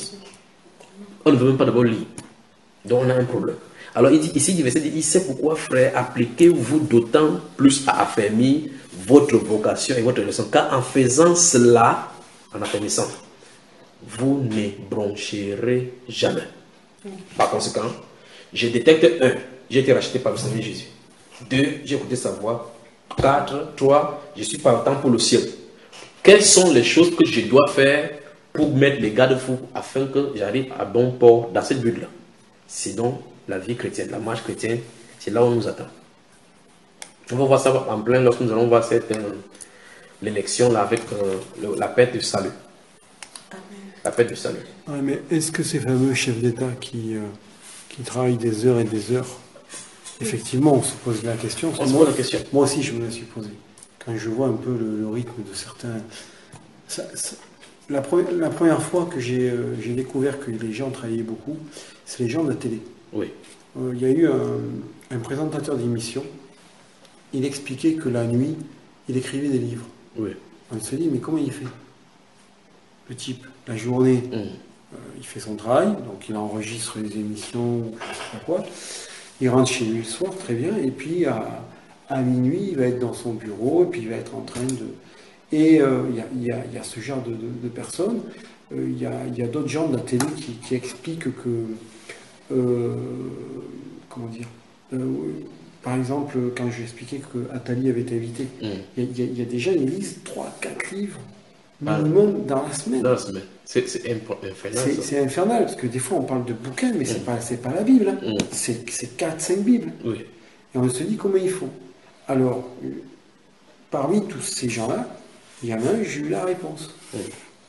La nuit tournait whisky, cocaïne. Oui. Pour résister. Pour résister. Et je me suis posé cette question après, plus tard, avec nos politiques. Oui. Les ministres. Oui. Alors certes, c'est pas toute la semaine, mais des fois, je vais dans le sud de la France, je vais en Afrique, je vais là. Comment ils gèrent tout ça? Comment ils gèrent? Alors effectivement, pendant peut-être qu'ils sont dans l'avion, ils vont peut-être dormir. Mais ce n'est pas assez. Mais ce n'est pas assez pour moi, perso, le vivre d'une certaine manière. Oui. Je sais que c'est pas suffisant. Oui. Alors, effectivement, comme tu dis, il faut qu'on dépasse peut-être quelque chose pour passer le temps nécessaire sur la parole de Dieu. Moi, je me dis, est-ce que les politiques également tournent à quelque chose, ou est-ce que c'est un esprit qui est en eux? Ils ont un plus, quoi. Voilà. Est-ce qu'il n'y a pas un truc? Parce que je ne dis pas que c'est normal qu'on s'endorme en lisant la parole de Dieu, mais à un moment donné, on est des êtres humains, on n'est pas des machines. Et que ces gens-là, télé, politique, entre autres, c'est plus que des êtres humains. Ouais. Ils sont comme les robots, quoi. Donc moi, voilà, enfin, voilà. Il y a quelque chose qui cloche. Il y a quelque chose. Après quoi, je sais pas. Des fois, ça se dit et ça se dénonce. Mais des fois, ça se... Que la majorité d'entre eux sont les humanoïdes et les reptiliens. Bon, s'ils sont des reptiliens, nous sommes les gens de l'esprit. Donc, les gens de la lumière. Brillons donc comme en plein jour. Alors donc, dès le départ, Dieu a séparé les ténèbres d'envers la lumière. Il faut que les ténèbres quittent ta vie aussi. Donc, est-ce qu'on peut considérer que la nuit est réservée à Satan? En fait, c'est leurs attributs. Pas que la nuit lui est réservée. C'est leurs attributs parce que ça symbolise la nuit, l'obscurité, symbolise les ténèbres. Parce qu'en réalité, ce n'est pas ça qu'on appelle les ténèbres. Les ténèbres, en réalité, d'après la Bible, c'est l'absence du Seigneur. C'est vrai dire que, puisque les églises dont on parlait aujourd'hui dansent en jour, mais c'est en plein ténèbres ils sont. Quand il a dit à l'apôtre Paul là, il a dit à l'apôtre Paul ici dans ces Actes chapitre 26 d'aller ouvrir les yeux des gens. Pourtant, il était dans le devoir. De les faire passer des ténèbres à la lumière. Pas les lumière du jour, pas les ténèbres de la nuit, non. Donc, ça veut dire qu'ils sont enveloppés par l'ignorance satanique. D'accord, ma soeur, tu résistes à me bouger la tête comme ça, mais le sommet est en train de te traiter. Et j'aurais voulu réentendre la phrase de Francis. Le rachat est pour tout le monde. Oui. Le rachat, en fait, le rachat que le Seigneur Jésus-Christ a fait ou a accompli au travers de son sacrifice à la croix est pour tout le monde. Pour toute l'humanité. Pas seulement les êtres humains. Pas seulement les êtres humains, mais pour toute la création. Toute la création. Maintenant, ceux qui en bénéficient, ce sont ses enfants, ce sont ceux qu'il a connus d'avance, qu'il a prédestinés à cela. Et donc, cela, ce rachat leur sert comme gage, bien comme témoignage de la vie du Seigneur en eux. Et ceux qui n'en bénéficient pas, ce sont les fils de la perdition. Donc on peut ceux qu'il a choisis, on peut les appeler aussi les élus alors. Absolument. Absolument. Bon, puisque tu es dans le métier, prenons un exemple clair avec ton métier. Vous allez en mission parce qu'il y a peut-être un sursaut de combat, de bruit de bottes à la frontière entre la Bangui, enfin, dans le territoire centrafricain. Oui. Là se trouve la population française dans le pays. Oui. Il y a d'abord un principe de communiquer, vous lancez, il y a le lieu de rassemblement. Où généralement, ça peut être à l'ambassade, chez l'ambassade, ou telle personne. Dans chaque sport de quartier, il y a des gens chez qui c'est la stratégie. Oui. Maintenant, vous sortez de la France, ou bien une mission sort de la France pour aller sécuriser ce peuple-là et le faire sortir. Dès le départ, en quittant la France, ou bien dans une autre base militaire française, dans n'importe quel pays de l'Afrique, lorsque vous quittez, vous avez un objectif, c'est faire sortir les Français. Oui. Maintenant, il se pourrait, parce que dans la mission, on est toujours flexible. Il se pourrait que vous allez chez des Français ont tellement noué de contacts avec des Africains qui sont au point de dire, faites-nous sortir seulement de ce territoire-ci. Malgré que vous êtes venus pour cela, vous mettez le territoire en sécurisant. Mais les gens qui bénéficient de la délivrance de ce territoire-là, ce sont les Français. Oui. Mais pourtant, vous avez mis les autres au large. Vous pouvez les prendre là-bas, les enlever hors de ce combat. Ils n'ont pas à subir cela, mais la mission, les gens ont bénéficié de cette mission, mais pleinement. Ceux qui ont eu recours ou bien bénéficié pleinement de cette mission, c'est les Français qui vont quitter là-bas. Oui. Donc, Christ, en allant à la croix, n'est pas seulement mort pour nous qui sommes ici. C'est pour tous les êtres humains qui sont sur la terre. Amen. Même les satanistes, même les plus grands bandits. Il est mort pour leurs péchés. Donc, en fait, en réalité, ils n'iront plus en enfer à cause de leurs péchés. C'est terrible. C'est pas à cause du péché qu'il parle, parce qu'il a payé pour le péché. Ça veut dire que même ceux qui ne sont pas élus, on va dire, leur péché a été payé. Parce que quand Jean-Baptiste l'a vu, il a désigné comme étant l'agneau de Dieu qui enlève le péché. Mais tu mens. Ça veut dire Il a enlevé. Ça veut dire qu'ils vont quand même aller au paradis? Non, c'est pas juste cela. Ils ne vont pas au paradis parce que leur péché a été pardonné. Ce n'est pas à cause du fait que nos péchés sont pardonnés que nous entrons au paradis. C'est parce qu'en plus de ça, il nous donne la vie. Parce que si on écoute tout ce que j'ai entendu depuis que j'entends la parole, si on veut au paradis, c'est... Pour entrer au paradis, il faut d'abord avoir la vie éternelle de ces paradis-là. Non, mais c'est pas ce qu'ils disent. Ok, les pasteurs. Pour simplifier, il faut... il faut être... il faut être propre. C'est-à-dire il faut avoir aucun péché. Ce n'est pas à cause du péché qu'on n'y entre pas. C'est pas à cause de cela.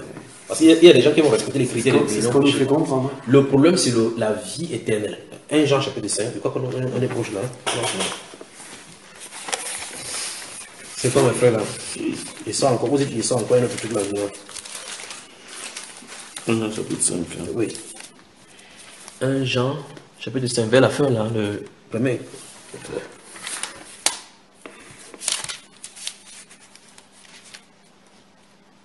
On y va? 1 Jean? Oui.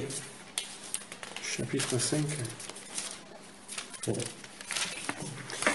Voilà. Verset 10 à 12. Oui, à 13. Celui qui croit au Fils de Dieu a ce témoignage en lui-même. Celui qui ne croit pas Dieu le fait menteur, puisqu'il ne croit pas au témoignage que Dieu a rendu à son Fils. Voici le témoignage, oui. Et voici ce témoignage. C'est ce que Dieu nous a donné la vie éternelle, et que cette vie est dans son Fils. Verset 12. Celui qui a le Fils a la vie.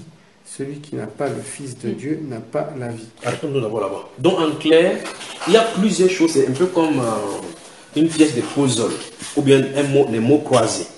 Qu'il faut au fur et à mesure effacer des mots, barrer des mots pour faire ressortir quelque chose qui est dans sa globalité, une définition. Ce n'est pas le pardon du péché qui octroie la vie, mais ça en est une étape. Parce qu'il y a des gens dont les péchés sont pardonnés, mais qui n'ont pas la vie éternelle.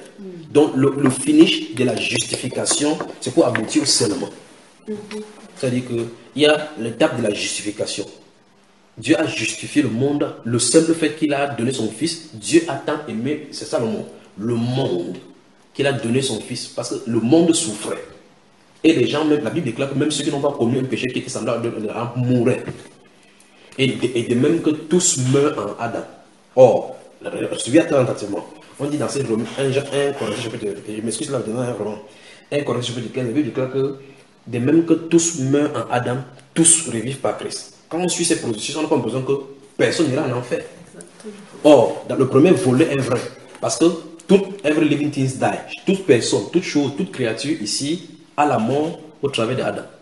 Mais ce n'est pas tout le monde qui a la vie au travers de Christ. Tu vois, l'autre sens, c'est bizarre. Mais il dit, Dieu nous a donné la vie éternelle. Cette vie éternelle se trouve en son Fils. Celui qui a le Fils a la vie. Donc ce sont ces personnes-là qu'on appelle tous revivre par Christ. Tu vois? Donc ce n'est pas le problème du péché ou bien le fait du non-pardon du péché qui le fait. Ça va faire des temps que dans l'église, on va enseigner le moral qu'il faut vivre. Ne touche pas telle chose, ne touche pas ceci. Ce n'est pas ceci qui est le problème. La première chose, c'est d'abord d'avoir la vie éternelle. Quand tu as la vie éternelle, il y a la vie conséquente de la vie éternelle. C'est comme une image me vient comme ça à l'esprit. C'est comme dans une maison, oui. On a un père de famille qui a dans sa maison ses enfants biologiques, oui. Et a dans sa maison des cousins, des enfants de son frère ou de sa soeur, qui prend en charge. Et tous ces enfants-là, dans cette maison-là, bénéficient de l'éducation, bénéficient des bienfaits, nourriture et autres. Mais quand il va s'agir de la succession, c'est autre chose. Quand il va s'agir de léguer l'héritage, ne va bénéficier de cet héritage-là que ceux qui sont ses enfants biologiques. C'est clair. Mais pourtant, au départ, au préalable, ils ont vécu tous dans la même maison, ils ont mangé tous de la même chose, voilà. Ils ont bu tous la même nourriture. Quand le père a fallu acheter les habits, il a acheté les mêmes habits pour tout le monde. Mais au moment où il faut léguer l'héritage, au moment où il faut donner l'héritage, c'est uniquement les enfants du sang qui sont ses héritiers. Et c'est là que je comprends effectivement mieux ce que tu es en train de dire, que oui, et ça confirme, et ça comprend mieux les versets de Hébreux 6, Hébreux 10, il dit que ceux qui ont goûté, ils ont goûté. En fait, en réalité, même si Hébreux 6 n'est pas écrit, la réalité c'est vie. Quand tu laves tes habits, tu as un voisin qui est franc-maçon, tu passes sécher là-bas. Est-ce que le soleil, c'est pas Satan qui a le soleil? Le soleil c'est pour Dieu. Quand tu laves ton habit, le sorcier lave son habit pour sécher. Le soleil de Dieu ne vient pas chez toi en disant que tu es mon enfant. Il sèche ton habit, il sèche pas. La Bible déclare qu'il fait pleuvoir sur les justes et les injustes. Pour cette bénédiction-là, tout le monde a l'égalité. Et bien plus, ceux même qui ne sont même pas ses enfants en profitent même plus. Donc ce qui veut dire qu'il y en a qui sont venus sur terre, mais ce ne sont pas ses enfants. Absolument. On va voir cela dans les Écritures. Quand tu seras choqué en voyant cela dans les Écritures. Wow, moi je pense à mes enfants tout de suite. Là. Bon, supposons encore une fois de plus que tu sois à Bordeaux, par exemple, on dit qu'il y a une émeute dans une école, que tous les parents viennent chercher les enfants. Quand tu quittes la maison, tu pars chercher qui? Mes enfants. Quand tu gares, les enfants sont des courir le parc, tu regardes qui? Mes enfants. Est-ce que tu attrapes tous les enfants pour que venir on rentre à la maison? Est-ce que c'est tous les enfants? Quand tu cherches, tu as deux enfants, quand tu prends les deux, tu fais quoi? Je rentre. Absolument, c'est ce qu'il est venu faire. Mais ça d'accord, mais... Oh. Okay. Bon. En tout cas...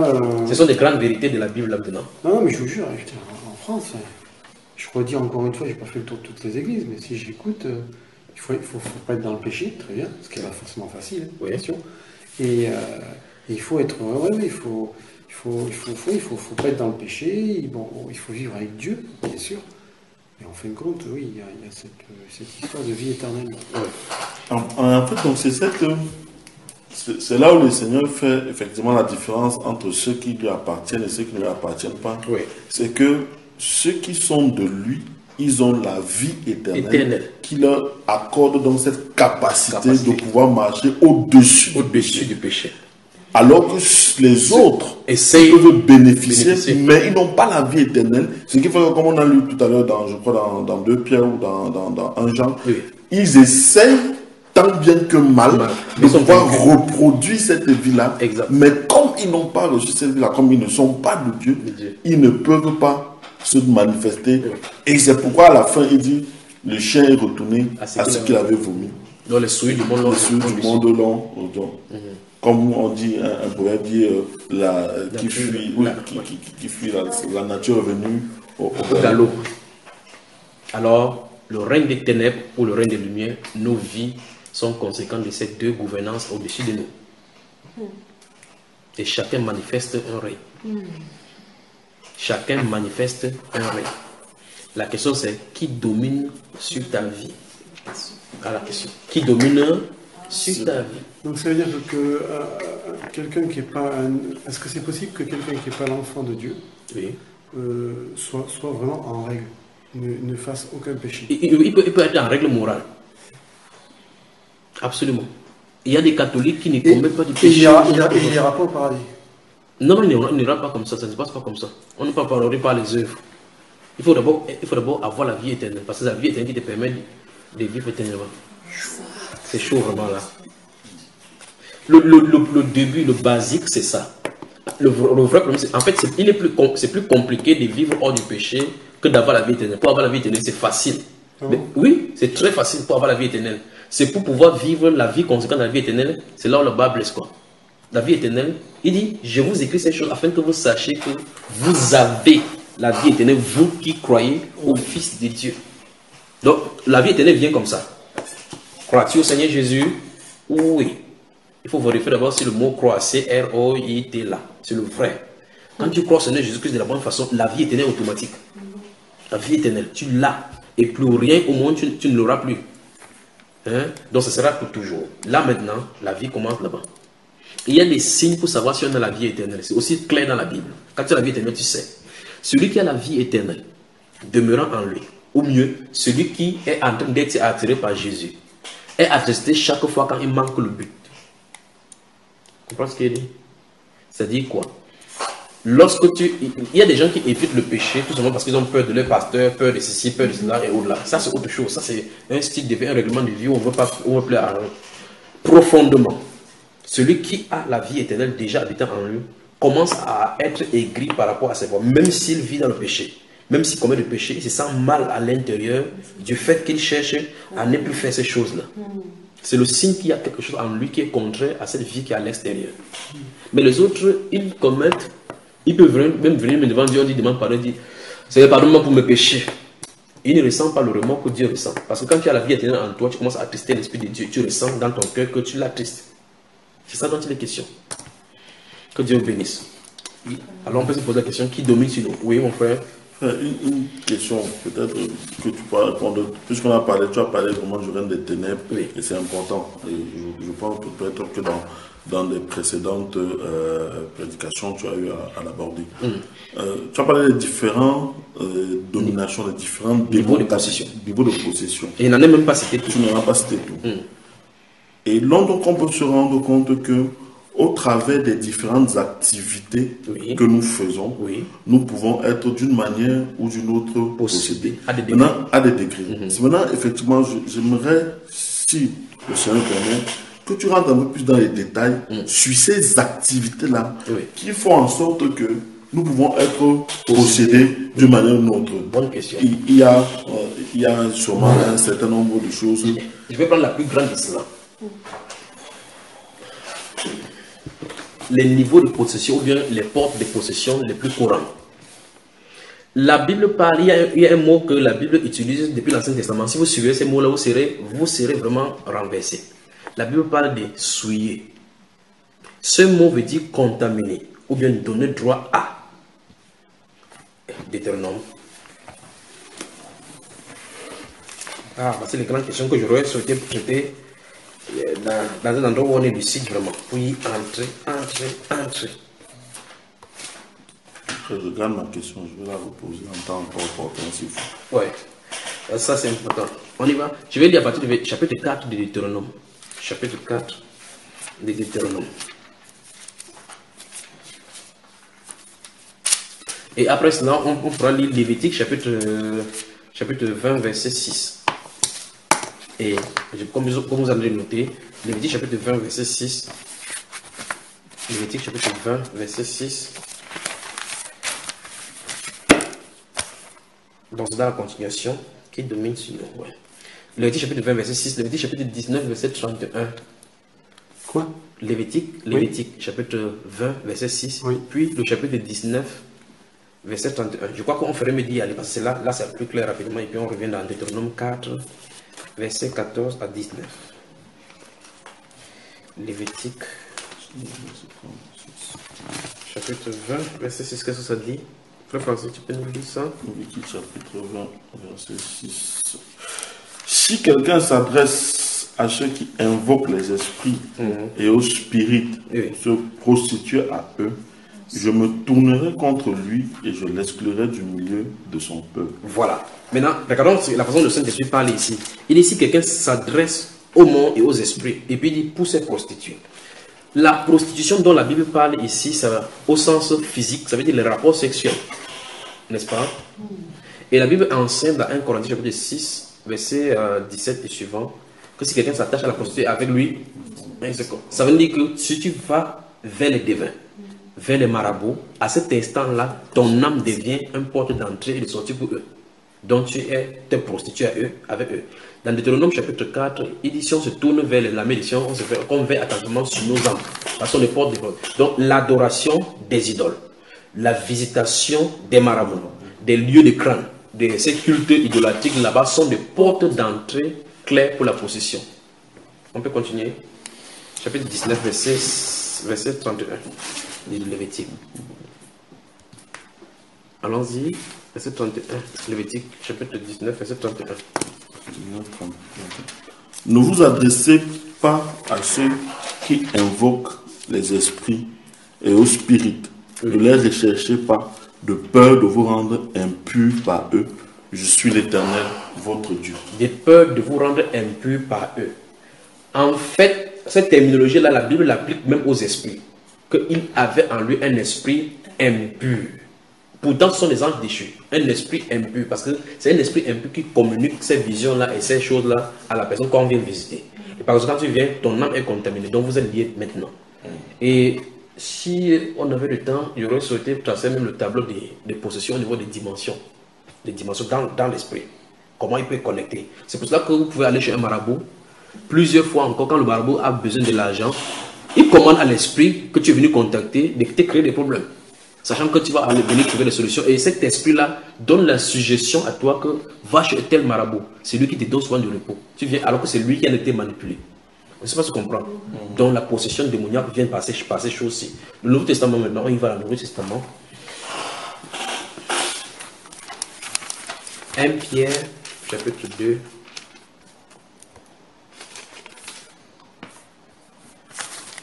Pierre.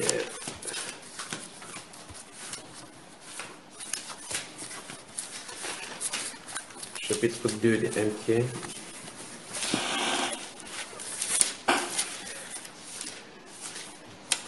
Si vous voulez, pour lire 1 Pierre au chapitre 2 dont je vais donner maintenant, il faut lire ceci en parallèle avec Jacques chapitre 1 verset 13 et suivant. Enfin, puisqu'on nous sommes presque, je crois que Pierre est toujours aux côtés de ces Jacques-là.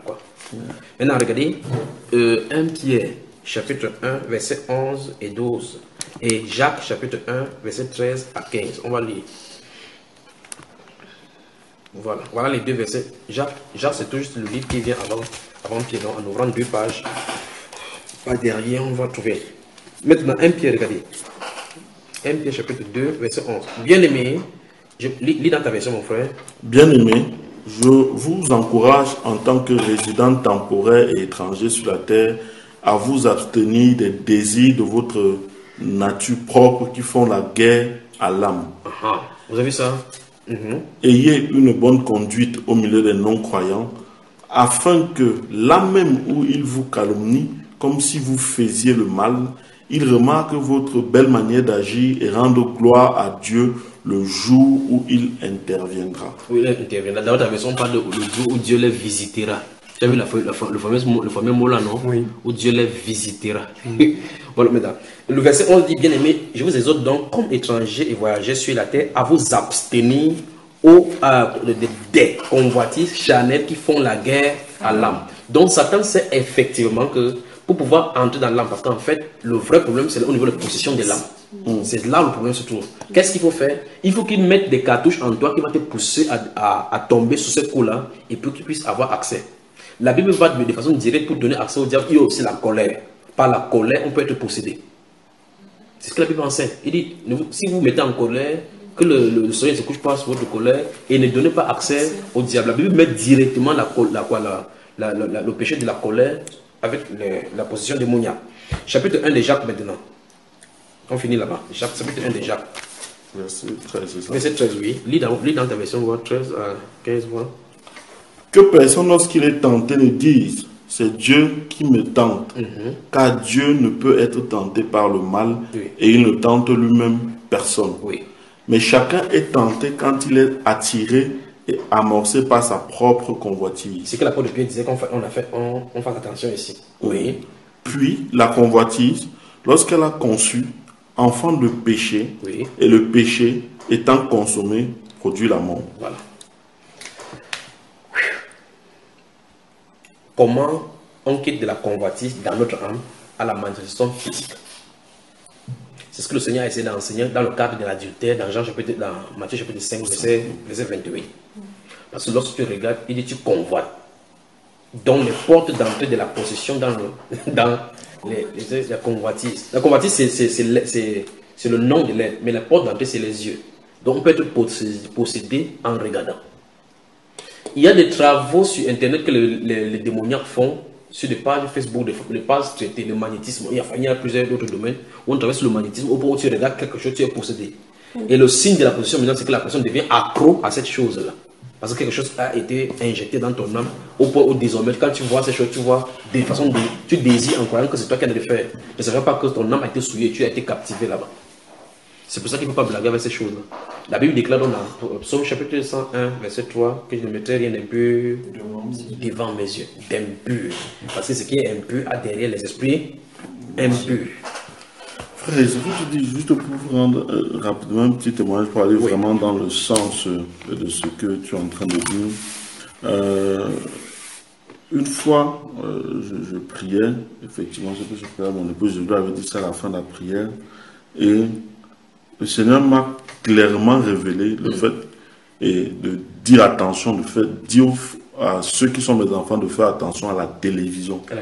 Parce qu'il va arriver un temps où, clairement, c'est au travers de la télévision que les gens seront possédés. Littéralement possédés, parce qu'au travers des ondes magnétiques qui passent au travers de la télévision, en les regardant, les gens vont capter les esprits, attirer les démons en eux et qui vont les posséder littéralement. Voilà. Donc, encore que maintenant, ils sont possédés même par les jeux vidéo et devant les CD. Fibre optique. Oui.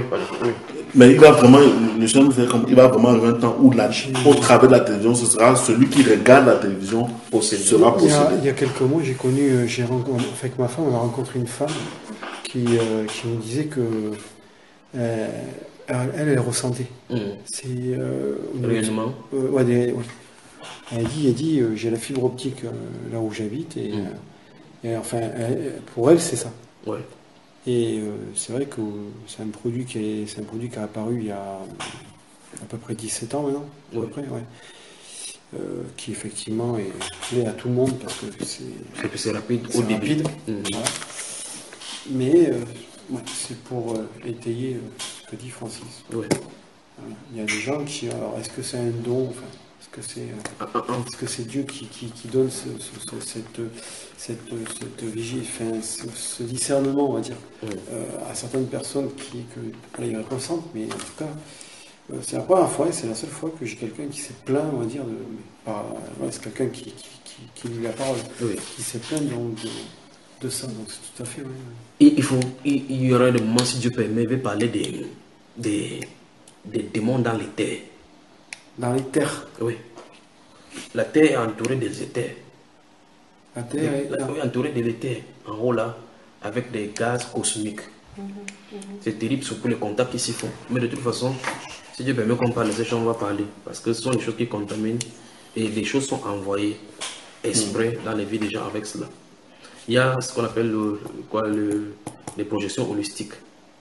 C'est-à-dire qu'à partir de maintenant, quelqu'un peut faire une campagne. Comme par exemple, Jean de Mélenchon avait d'ailleurs fait. Il a fait ça, hein? Oui. Voilà. C'est-à-dire que je peux être ici avec cette lumière holistique. Je fais une campagne en étant quelque part, on projette ma lumière exactement là-bas. On projette son image, sans le marcher sur le podium.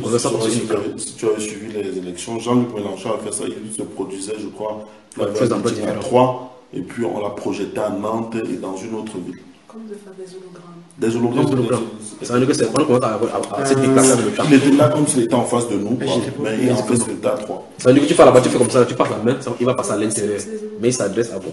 Alors c'est dangereux. En physique quantique, on ne parle pas de ces choses-là, mais je voulais dire quelque chose, c'est que en réalité, toutes les découvertes que Satan fait servent d'abord de bien pour l'humanité, à cause des désirs de notre âme.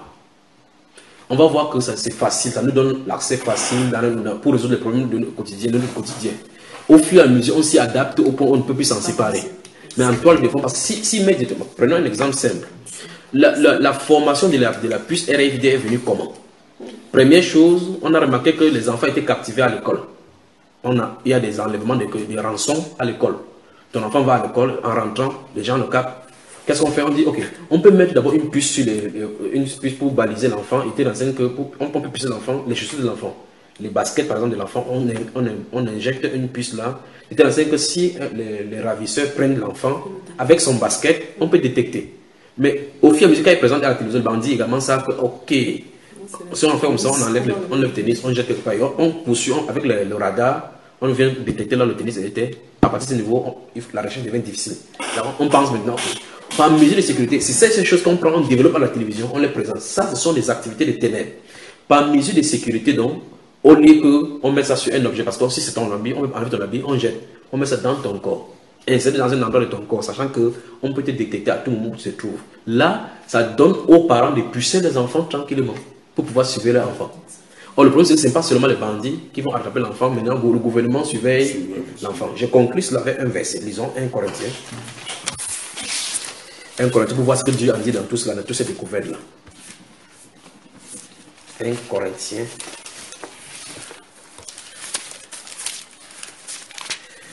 Chapitre 3. Verset 19 à 20. C'est ce que Dieu dit. Ou bien verset 18. Verset 18 à 20. 1 Corinthiens chapitre 3, verset 18 à 20. Qu'est-ce que ça dit?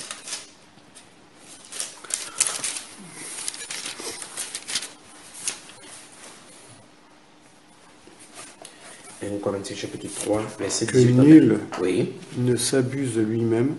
Si quelqu'un parmi vous pense être sage selon ce siècle, qu'il devienne fou afin de devenir sage. Oui. Car la sagesse de ce monde est une folie devant Dieu. Oui. Aussi est-il écrit, il prend les sages dans leur ruse, et encore le Seigneur connaît les pensées des sages, il sait qu'elles sont vaines. Fin de citation. Donc, Dieu a averti que si quelqu'un est sage selon ce siècle-ci, ah non, il est intelligent, ce sont les esprits intelligents. Waouh, il a découvert, quel plaît, non, il a découvert la course des atomes, le rayon de bord. Si quelqu'un est sage selon ce siècle, il devient fou. Amen. Amen. Bonne soirée, que Dieu vous bénisse à Casablanca. Sois béni, frère. Merci. Amen. Il est venu nous donner la paix. Jésus est venu nous donner la paix. Et la paix en abondance. Alléluia. Il est venu nous donner la paix. Il est venu nous donner la paix. Et la paix en abondance. Il est venu nous donner victoire. Il est venu nous donner victoire. Jésus est venu nous donner la victoire en abondance. Alléluia. Il est venu nous donner la victoire. Il est venu nous donner la victoire. Jésus est venu nous donner la victoire en abondance. Bonne nuit.